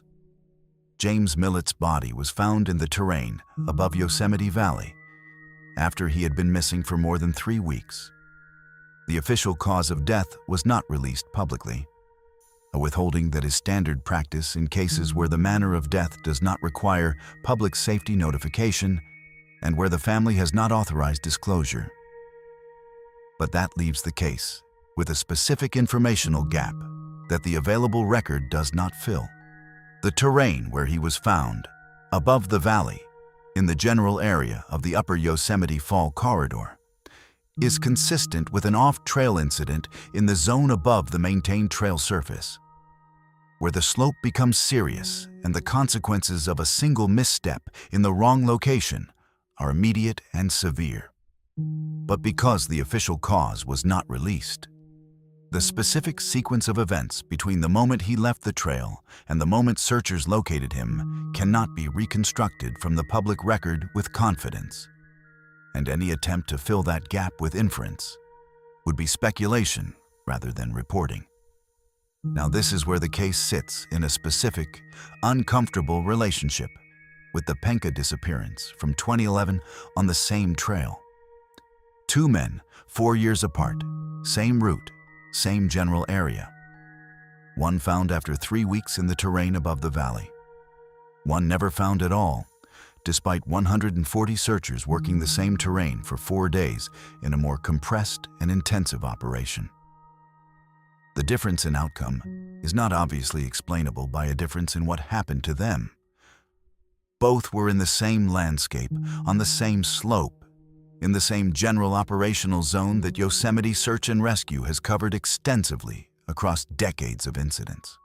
What produced a recovery in one case and total absence in the other is a question the terrain itself does not answer directly, and the public record does not resolve. What the 2 cases together illustrate is the particular character of the upper Yosemite Fall terrain as a place where the gap between the maintained trail and the fatal margin is compressed in ways that can defeat both the person who missteps and the searchers who follow. The trail itself is safe for a competent hiker exercising normal attention. The terrain immediately adjacent to it, the drainage channels, the cliff faces above the valley floor, the exposed granite on the upper switchbacks, is not. And the transition between those 2 conditions can be abrupt enough that the person making it does not have time to register what has changed before the change is complete. A parked car on a park road, the only proof a man had ever arrived, sitting there in the August sun while the valley moved through its days around it, until someone ran the plate and asked the right question. 3 weeks on a slope that thousands of people had walked within the same season. Then found and closed, with a cause of death the record does not name, and a trail that still opens every morning and sends new visitors toward the same overlook above the falls. The next man was as experienced as they come, and even he didn't come home the way he planned. Not every case in this documentary ends in permanent absence. That matters, and it deserves its own space before we get into the specifics, because the cumulative weight of what we have covered so far, the camera lens on the granite, the abandoned pack at the snow line, the car by the road, the red kayak that never surfaced, produces a particular psychological gravity. It pulls toward the conclusion that the wilderness always wins, that the mountains are a one-way gate for a certain category of person who walks through them, and that the outcome is always silence and an open case file and a family left to carry the question indefinitely. That is a real pattern in this landscape. The cases in this documentary are real, and the silence they produced is real, and the families who are still waiting are real. But the pattern is not absolute, and the Jean Hall case exists in this lineup as a corrective to the assumption that resolution is impossible, while simultaneously demonstrating with quiet and specific force how close the margin between found and never found actually runs in this terrain. Jean R. Hall was 69 years old. He was hiking alone in Yosemite's high country in the area around the Vogelsang High Sierra Camp, one of the network of backcountry tent cabin camps that sits at roughly 10,000 feet in the park's southeastern high country, accessible by trail from Tuolumne Meadows via a route that climbs through granite basins and past a series of high-altitude lakes that sit in open, glacially scoured bowls above the tree line. Vogelsang is considered one of the most beautiful camps in the High Sierra camp system, and it draws visitors who want genuine high-country immersion, the full above-tree-line experience, thin air and wide sky, and the specific visual grandeur of the Sierra at altitude, where the granite is bare and pale and the lakes are cold and perfectly clear. And the sense of space in every direction is something that is difficult to fully prepare for before you experience it. It is not gentle terrain. It is open, exposed, and serious in the way that all high-altitude Sierra terrain is serious. But it is also extraordinarily well-documented, well-mapped, and regularly traveled by experienced backcountry visitors who know what they are doing. Hall was encountered by a group of hikers near the Vogelsang camp on a Tuesday. That is the last confirmed sighting of him while he was alive. The encounter was ordinary, a passing contact on a trail.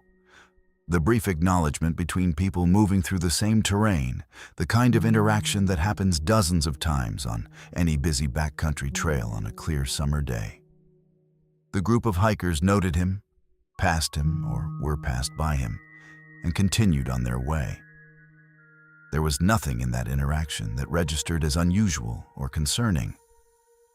He was a solo hiker, moving through terrain appropriate for his stated capabilities in an area where solo hiking is common and unremarkable. The concern developed later in the week, when Hall failed to return to his vehicle. The specific day of the expected return is not established precisely in the available public record, but the pattern is the familiar one.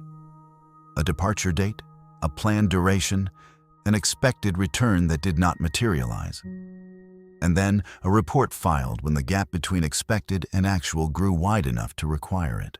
The vehicle was the anchor point, sitting wherever he had parked before accessing the Vogelsang trailhead, waiting for a return that was not coming. When the connection between the unmoving vehicle and a named person who had not been seen was established, the National Park Service launched a search. Here's the critical detail. The search was substantial. Dozens of search and rescue team members were deployed across the terrain around Vogelsang.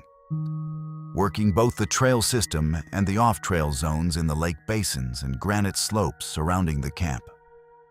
Helicopter crews flew the high country, working the aerial search grid that the terrain above treeline makes particularly viable. Open granite with minimal visual obstruction gives aerial crews better detection capability than the forested terrain of the lower park, where tree canopy closes in and reduces the effective visibility from altitude to narrow windows between the crowns. The combination of ground teams and aerial assets working terrain that is at least partially open to overhead observation gave this search a better operating profile than many of the cases we have already covered. They found him. He was inside a tent in an off-trail location near Fletcher Lake, one of the high alpine lakes in the Vogelsang area, sitting in a granite basin at altitude, cold and still, and surrounded by open rock and low alpine vegetation. He was not on the trail. He was not at a campsite that appeared on any official map of designated camping areas in the zone. He was in a location he had chosen himself, off the beaten track, in the quiet and the altitude and the specific solitude that some backcountry visitors actively seek by moving away from the designated sites and the trail corridors into terrain that feels genuinely private and unoccupied. He had set up his tent in that off-trail location, and he had died inside it. Officials stated that he appeared to have died of natural causes.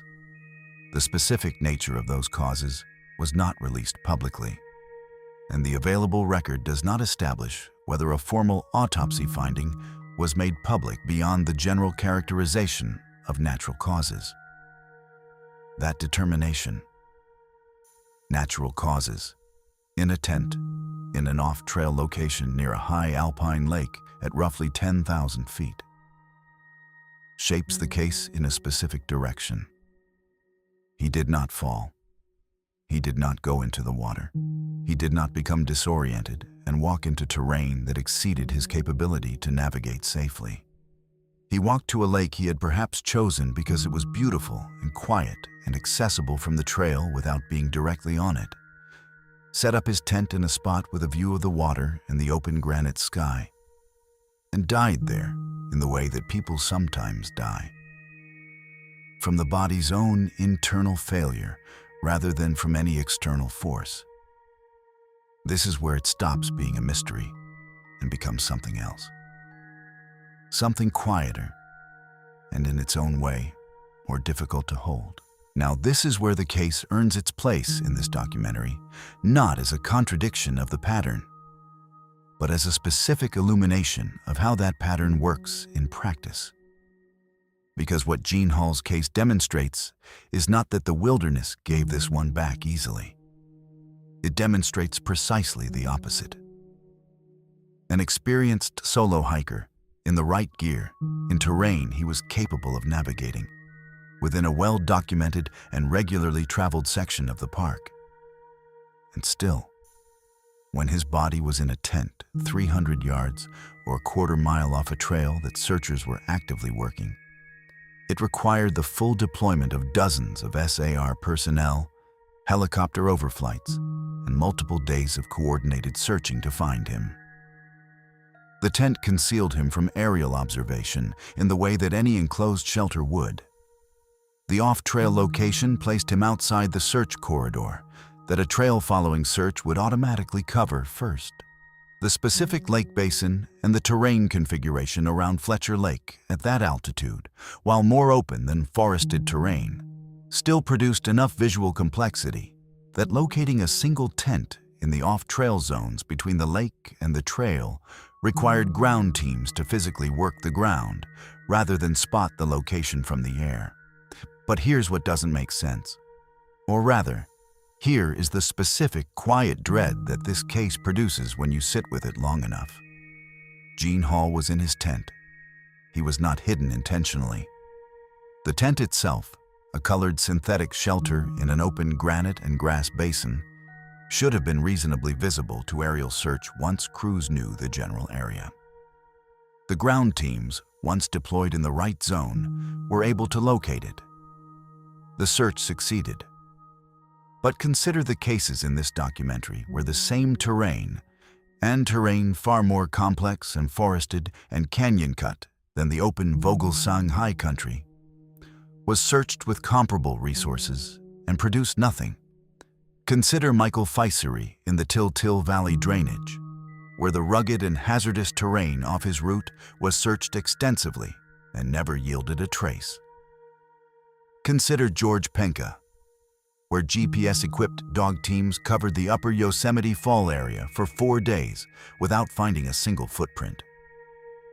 Consider Peter Jackson, whose pack was not reportedly found until 3 years after his disappearance, despite an active search. The difference between Gene Hall, found in a tent near Fletcher Lake after a multi-day search, and those open cases is not simply a matter of what happened to the person. It is also, in significant part, a matter of what the terrain chose to show and what it chose to conceal. Hall died in a tent in relatively open high country terrain. His body was contained in a structure that, once searchers reached the right zone, was identifiable and locatable. The people who remain missing from this documentary died in, or were lost in, terrain that is less forgiving of that kind of containment. Country where the granite cracks into enclosed channels, where the forest canopy closes in and reduces aerial visibility to nothing, where the slope falls away into drainages that a person can enter and the ground can swallow without leaving a surface signature detectable from above or from the trail margin. Gene Hall was found. That is the unambiguous fact, and it carries real weight as a counterpoint to the litany of permanent silence that otherwise characterizes this list. His family knows what happened and where it happened, and approximately when. The case file closed in the way that case files are supposed to close, with resolution, with recovery, with the specific grief-heavy finality that is nonetheless infinitely preferable to the open question that the families of Stacey Aris and Michael Feisery and George Penka and Peter Jackson and Joel Thomasin have been living with for years or decades. The mountain gave Gene Hall back. The search worked, but the manner of that recovery, the tent in the off-trail location, the days it took, the full deployment of dozens of personnel and aerial assets to locate one person in one tent in the relatively accessible high country around Vogelsang, is its own quiet argument about the cases that ended differently. If this terrain, in its more open and navigable sections, can conceal a person in a tent for the duration of a multi-day search, what does the terrain deeper in the drainage systems and the canyon country do to a person who is not in a tent, who has no shelter marking their location, who entered the landscape and moved through it without leaving a trace that search teams could follow to a conclusive end?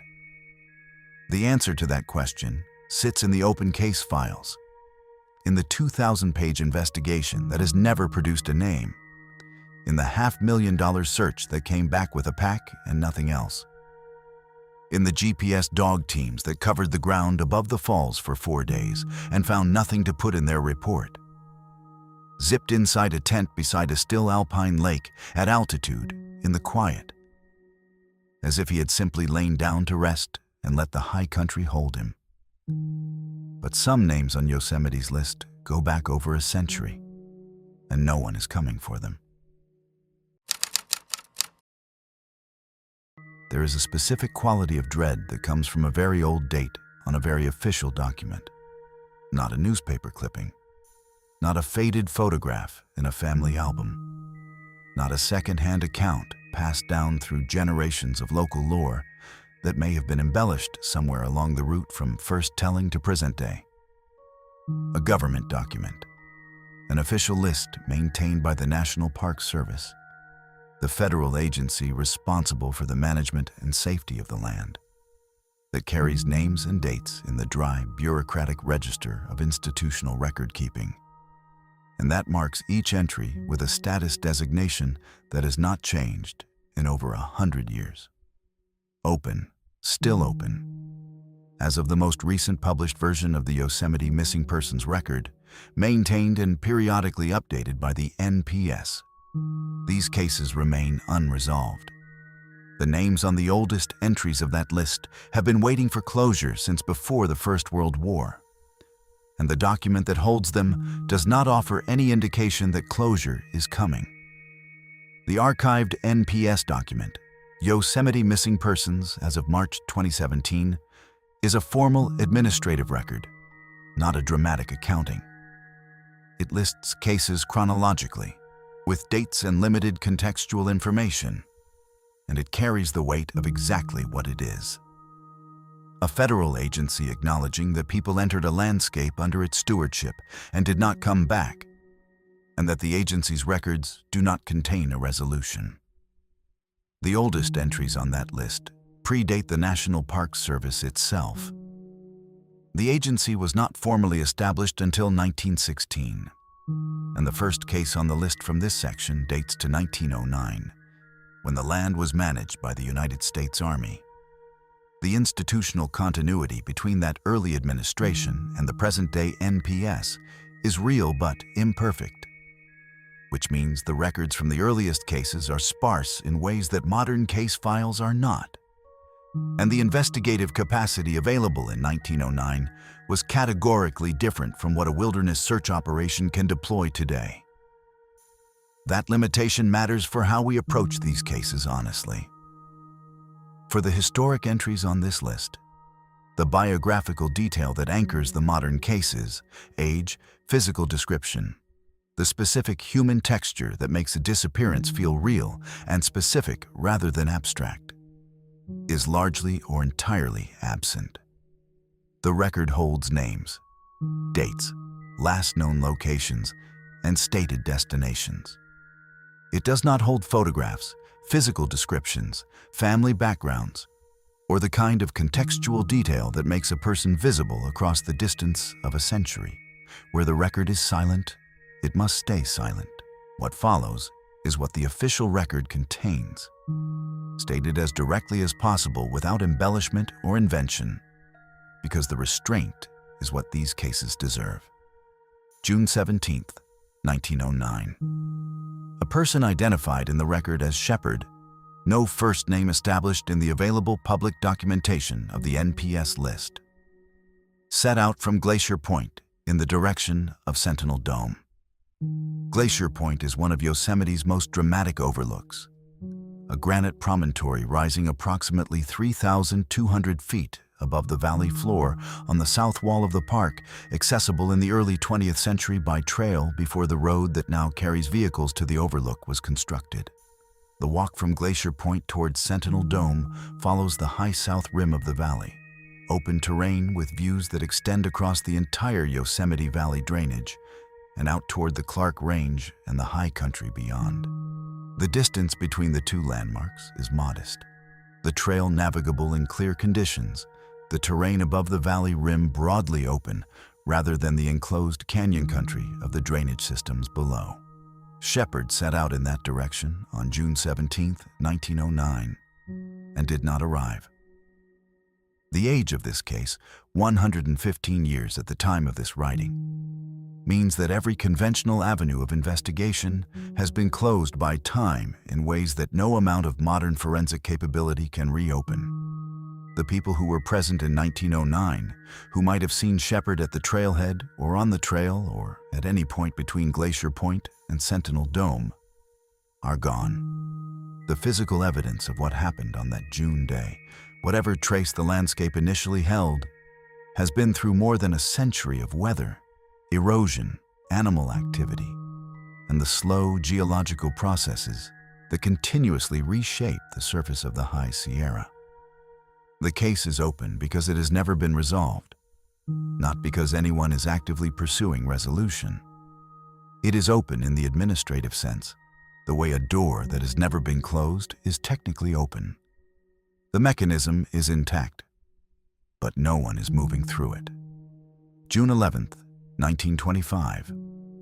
A person identified as Coneman, again, no first name in the available public documentation, departed from Camp Curry, the popular tent cabin resort at the eastern end of Yosemite Valley that had operated since 1899, and that in 1925 was one of the primary lodging and activity centers in the park. Camp Curry sits at the valley floor below Glacier Point's east face. In the developed core of what visitors think of when they think of Yosemite Valley, the meadows, the river, the iconic views of Half Dome framed against the sky. Cohenman's destination is not established in the available record with the same specificity as the Shepherd case. But the departure point, Camp Curry, Valley Floor, summer of 1925, places this disappearance in the most visited and most developed section of the park, in a season when visitor numbers were sufficient to populate the camp and its surrounding trails with a regular stream of people. That a person could depart from Camp Curry and not return in 1925, and that no resolution was ever reached, is the specific contradiction that the record holds without explanation. April 26, 1933.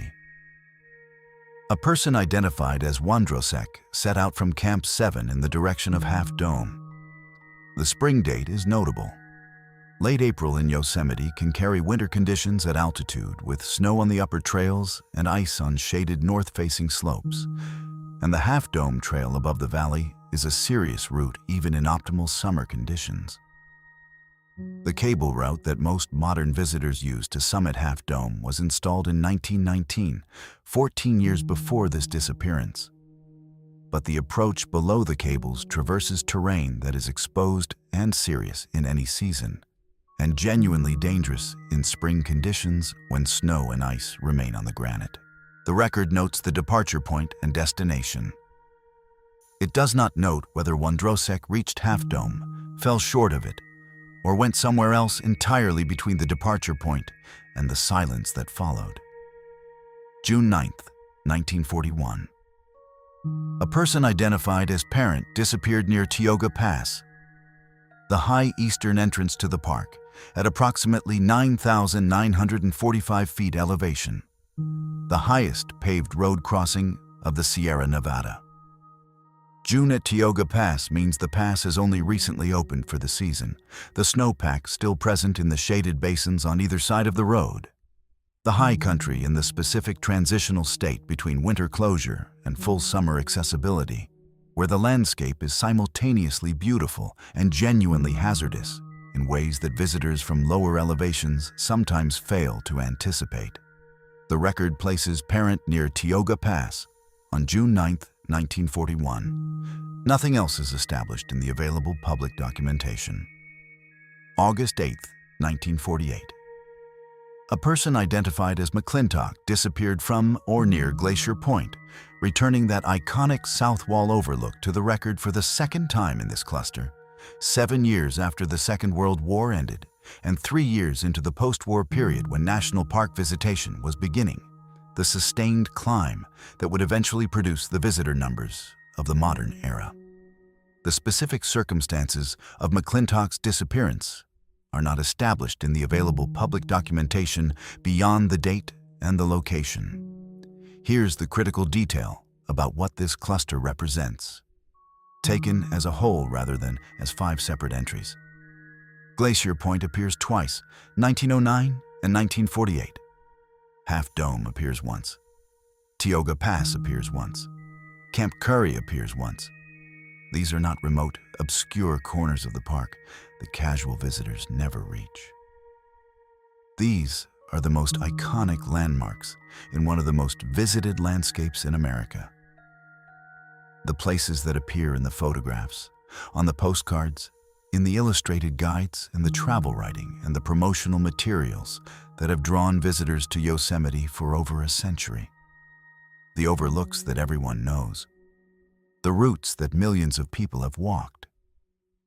And yet the NPS missing persons record carries names attached to these landmarks that have never been resolved. People who set out toward Half Dome or Glacier Point or Tioga Pass and vanished as completely as if the granite had simply absorbed them. Now this is where the case turns from the historical to the institutional. Yosemite National Park, as of the most recent available reporting, carries the highest number of unsolved missing persons cold cases in the National Park Service system. 10 open cases, according to figures cited in coverage of the park's missing persons record. That figure includes both the historic entries covered in this section and the modern cases covered earlier in this documentary. The number has persisted and grown across the park's history, accumulating entries from 1909 forward without a corresponding rate of resolution that would reduce the count over time. New cases open. Old ones don't close. The list extends in both directions. But here's what doesn't make sense when you consider the full span of the list. Yosemite is not a remote, inaccessible wilderness in the way that some of the country's least visited parks are remote. It is the most photographed national park in the system. It receives somewhere between 3 and 5 million visitors per year in recent decades. It has a permanent ranger presence, a sophisticated search and rescue infrastructure, and a maintained trail network that makes large sections of the landscape accessible to visitors without technical wilderness training. The infrastructure of visibility, the trails, the rangers, the visitor volume, the radio network, the aerial assets available to SAR operations should, in theory, make it harder for a disappearance to remain permanently unresolved here than in a park that receives a fraction of the visitors and has a fraction of the operational resources. And yet the list keeps growing. The historic entries remain open. The modern cases we have covered in this documentary are overwhelmingly unresolved. The explanation for that paradox is not simple, and the record does not offer a clean one. The terrain is part of it. The geological complexity of the Sierra Nevada, the way the landscape organizes itself into enclosed drainages and vertical cliff systems and forested zones where canopy coverage defeats aerial observation, produces concealment that visitor volume and ranger presence cannot fully counteract. The size of the park is part of it, 748,000 acres. Of which the developed valley and the most traveled trails represent a small fraction, with the remainder being backcountry wilderness, where the distance from a trail to genuinely inaccessible terrain can be measured in dozens of yards rather than miles. The water is part of it. The creeks and rivers and reservoirs and lakes that run through the landscape are cold, often deep, and demonstrably capable of holding what they take through weeks and months of searching without returning it. But the historic cluster reminds us of something that the modern cases, with their GPS and their infrared imaging and their DNA analysis, can cause us to forget. People have been disappearing in this landscape since before any of the infrastructure existed, since before the National Park Service existed, since before the trails were fully built and the rangers were deployed and the search and rescue system was established. The mountains were keeping people before there was any institution to record the keeping, and the institution has been recording it now for over a century without producing a resolution for the oldest names on the list. Shepherd, Coneman, Wondrusek, Parent, McClintock, names on a government document dated 1909, 1925, 1933, 1941, 1948. Still marked open. The same trails they walked still open every morning. The same overlooks fill with cameras. The same views that drew them out toward the granite and the sky draw millions of visitors every year who have never heard their names and will walk past the places they vanished without knowing it.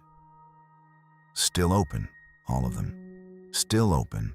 Same trails, same overlooks. New names every few years.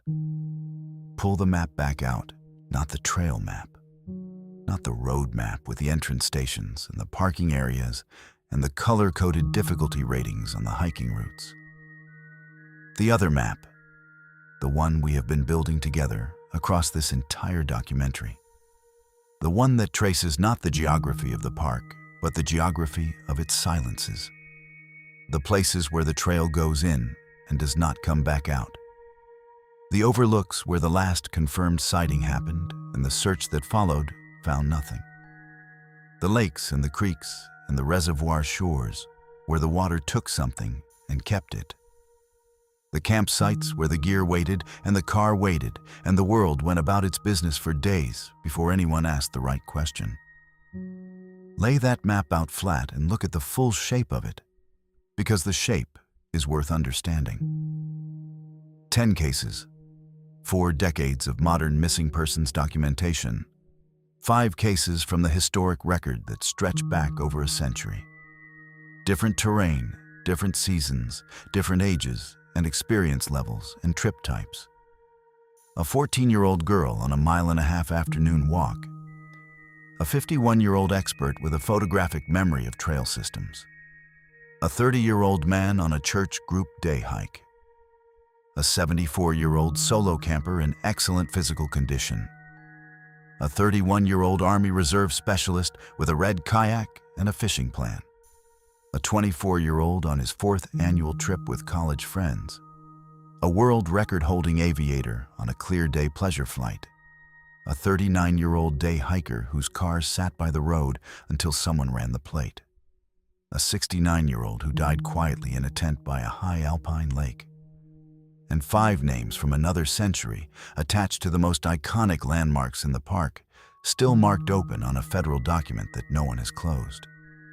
The diversity of that list is itself part of the point. There is no single profile of the person who disappears in Yosemite.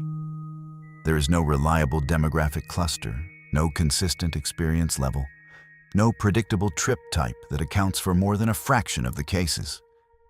Experienced and inexperienced, solo and group, day hike and multi-day backcountry, summer and shoulder season, high country and valley floor and reservoir and aviation corridor.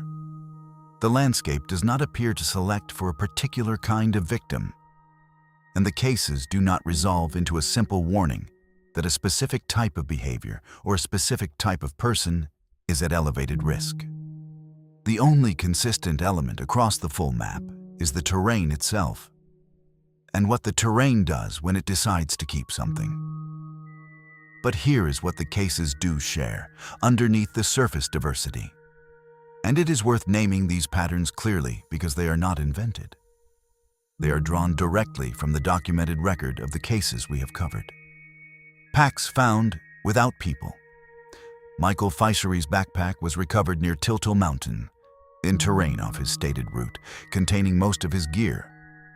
Everything except a water bottle, a camera, and a topographic map. His friend said he would never leave that pack willingly.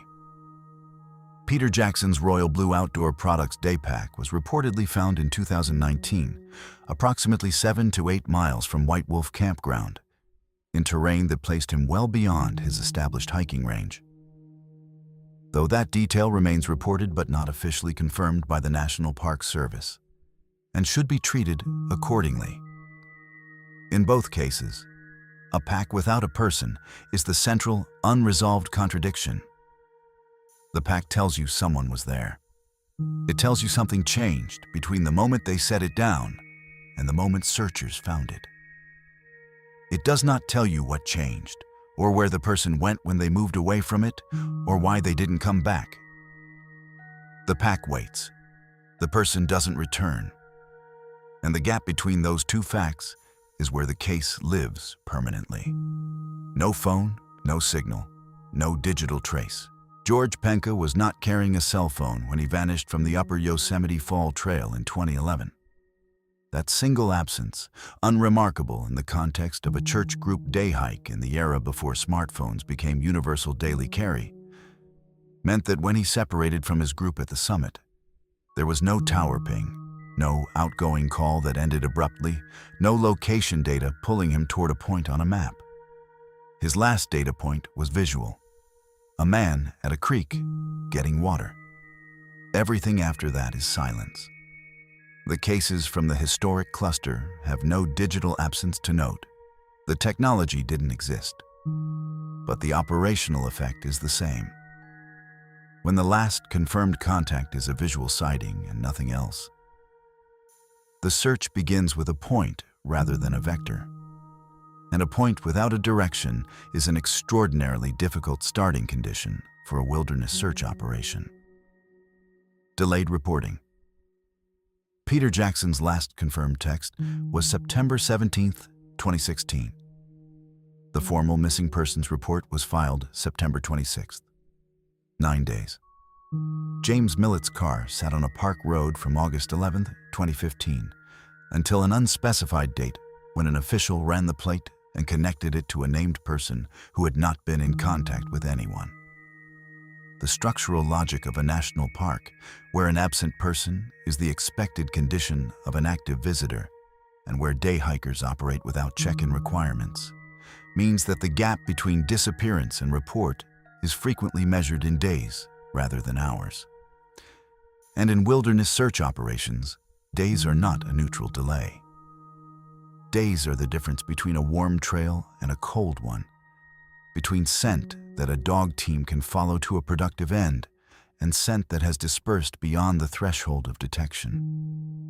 Days are the weather that moves through and changes the ground conditions. Days are the first snowfall of a Sierra autumn that covers whatever trace existed on the surface before anyone thought to look. Water that hides. Joel Thomason carried a red inflatable kayak into the Hetch Hetchy backcountry on a fishing trip to Lake Eleanor, and neither he nor the kayak was ever found.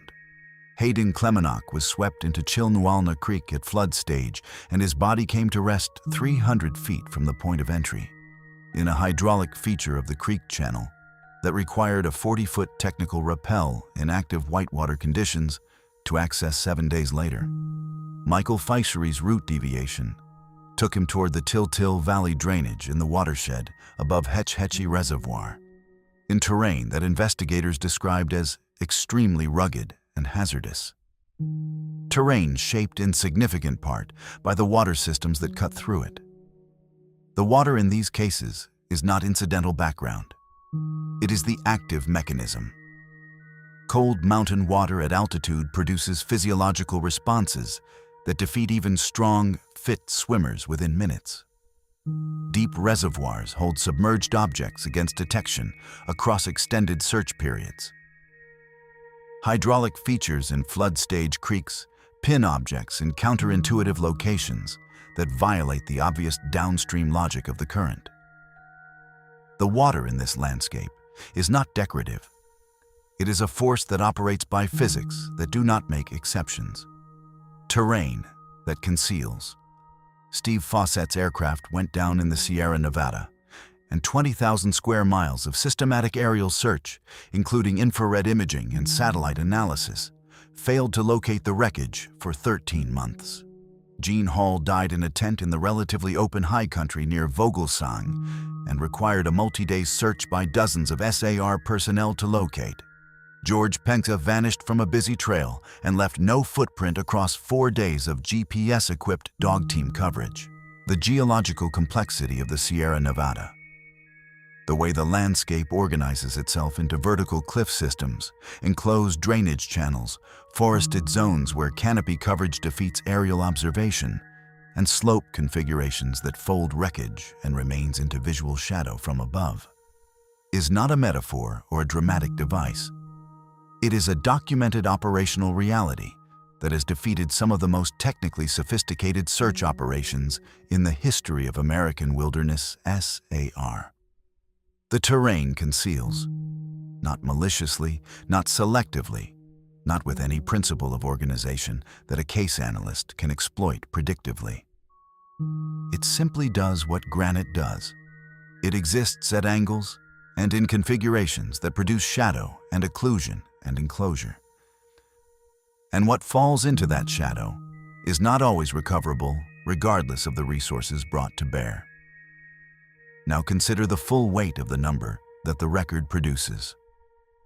Yosemite National Park currently carries 10 unsolved missing persons cases in the National Park Service system, the highest count of any park in the system as of available reporting.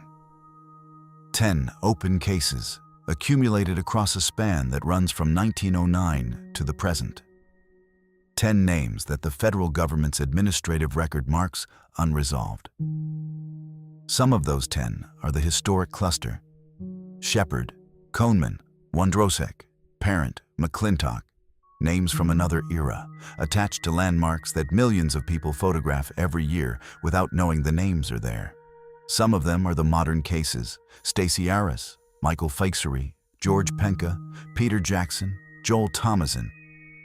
People who disappeared within living memory, whose families are alive and waiting, whose cases are maintained in active databases and tracked by researchers and investigators who have not stopped asking the questions the terrain refuses to answer.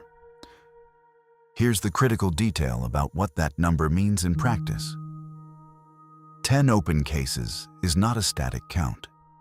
It is a floor that the new cases press against from above.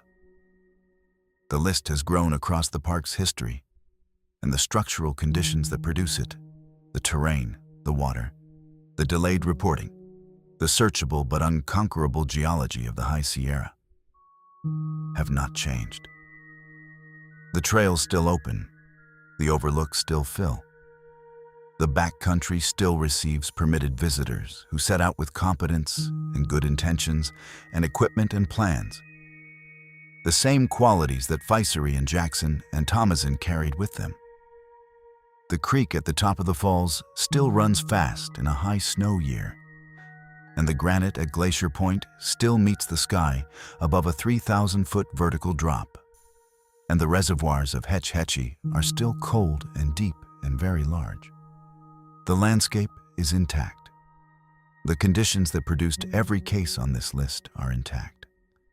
And every summer season brings new visitors to the same trails, the same overlooks, the same lake shores, most of whom will walk in and walk out and go home with photographs and tired legs and the specific, satisfied exhaustion of a day well spent in one of the most beautiful places on Earth. But the map we have been building together is also intact.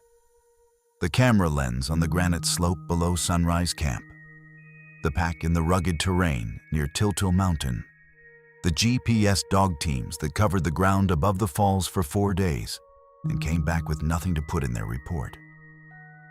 The royal blue daypack reportedly found 3 years later, 7 miles from where the car was waiting.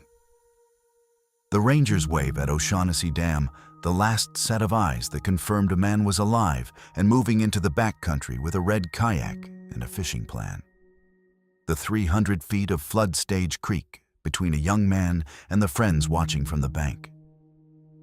A radar blip at 9:27 in the morning over the Sierra Nevada that simply stopped. A car on a park road that held its position until someone asked who owned it. A tent zipped closed by a still alpine lake at 10,000 feet. 5 names on a federal document dated 1909, 1925, 1933, 1941, 1948, still marked open. That map does not close neatly. It does not resolve into a lesson that can be stated in a single clear sentence and applied reliably to prevent the next entry from being added to the list. The wilderness is not a problem to be solved with the right preparation, though preparation matters. It is not a threat that can be fully mitigated by experience, though experience matters. It is a landscape that operates at a scale and a complexity and a physical indifference that exceeds the full weight of everything we bring to it. And the cases on this list are the record of what happens in the specific moments when that excess becomes permanent. The valley goes quiet after dark. The trails close in the winter and reopen in the spring. The names on the list stay where they are, some in case files running to thousands of pages, some in the spare administrative register of a government document that notes a date and a landmark and a status designation that has not changed in 100 years. And somewhere out in the 748,000 acres of granite and pine and cold water and high sky, the terrain holds whatever answers exist in the silence it has always held, on the map that stays open long after the documentary ends. One more route no one finished. The valley goes quiet. The map stays open. If these cases stayed with you, and I think they will, subscribe for more. New cases every week.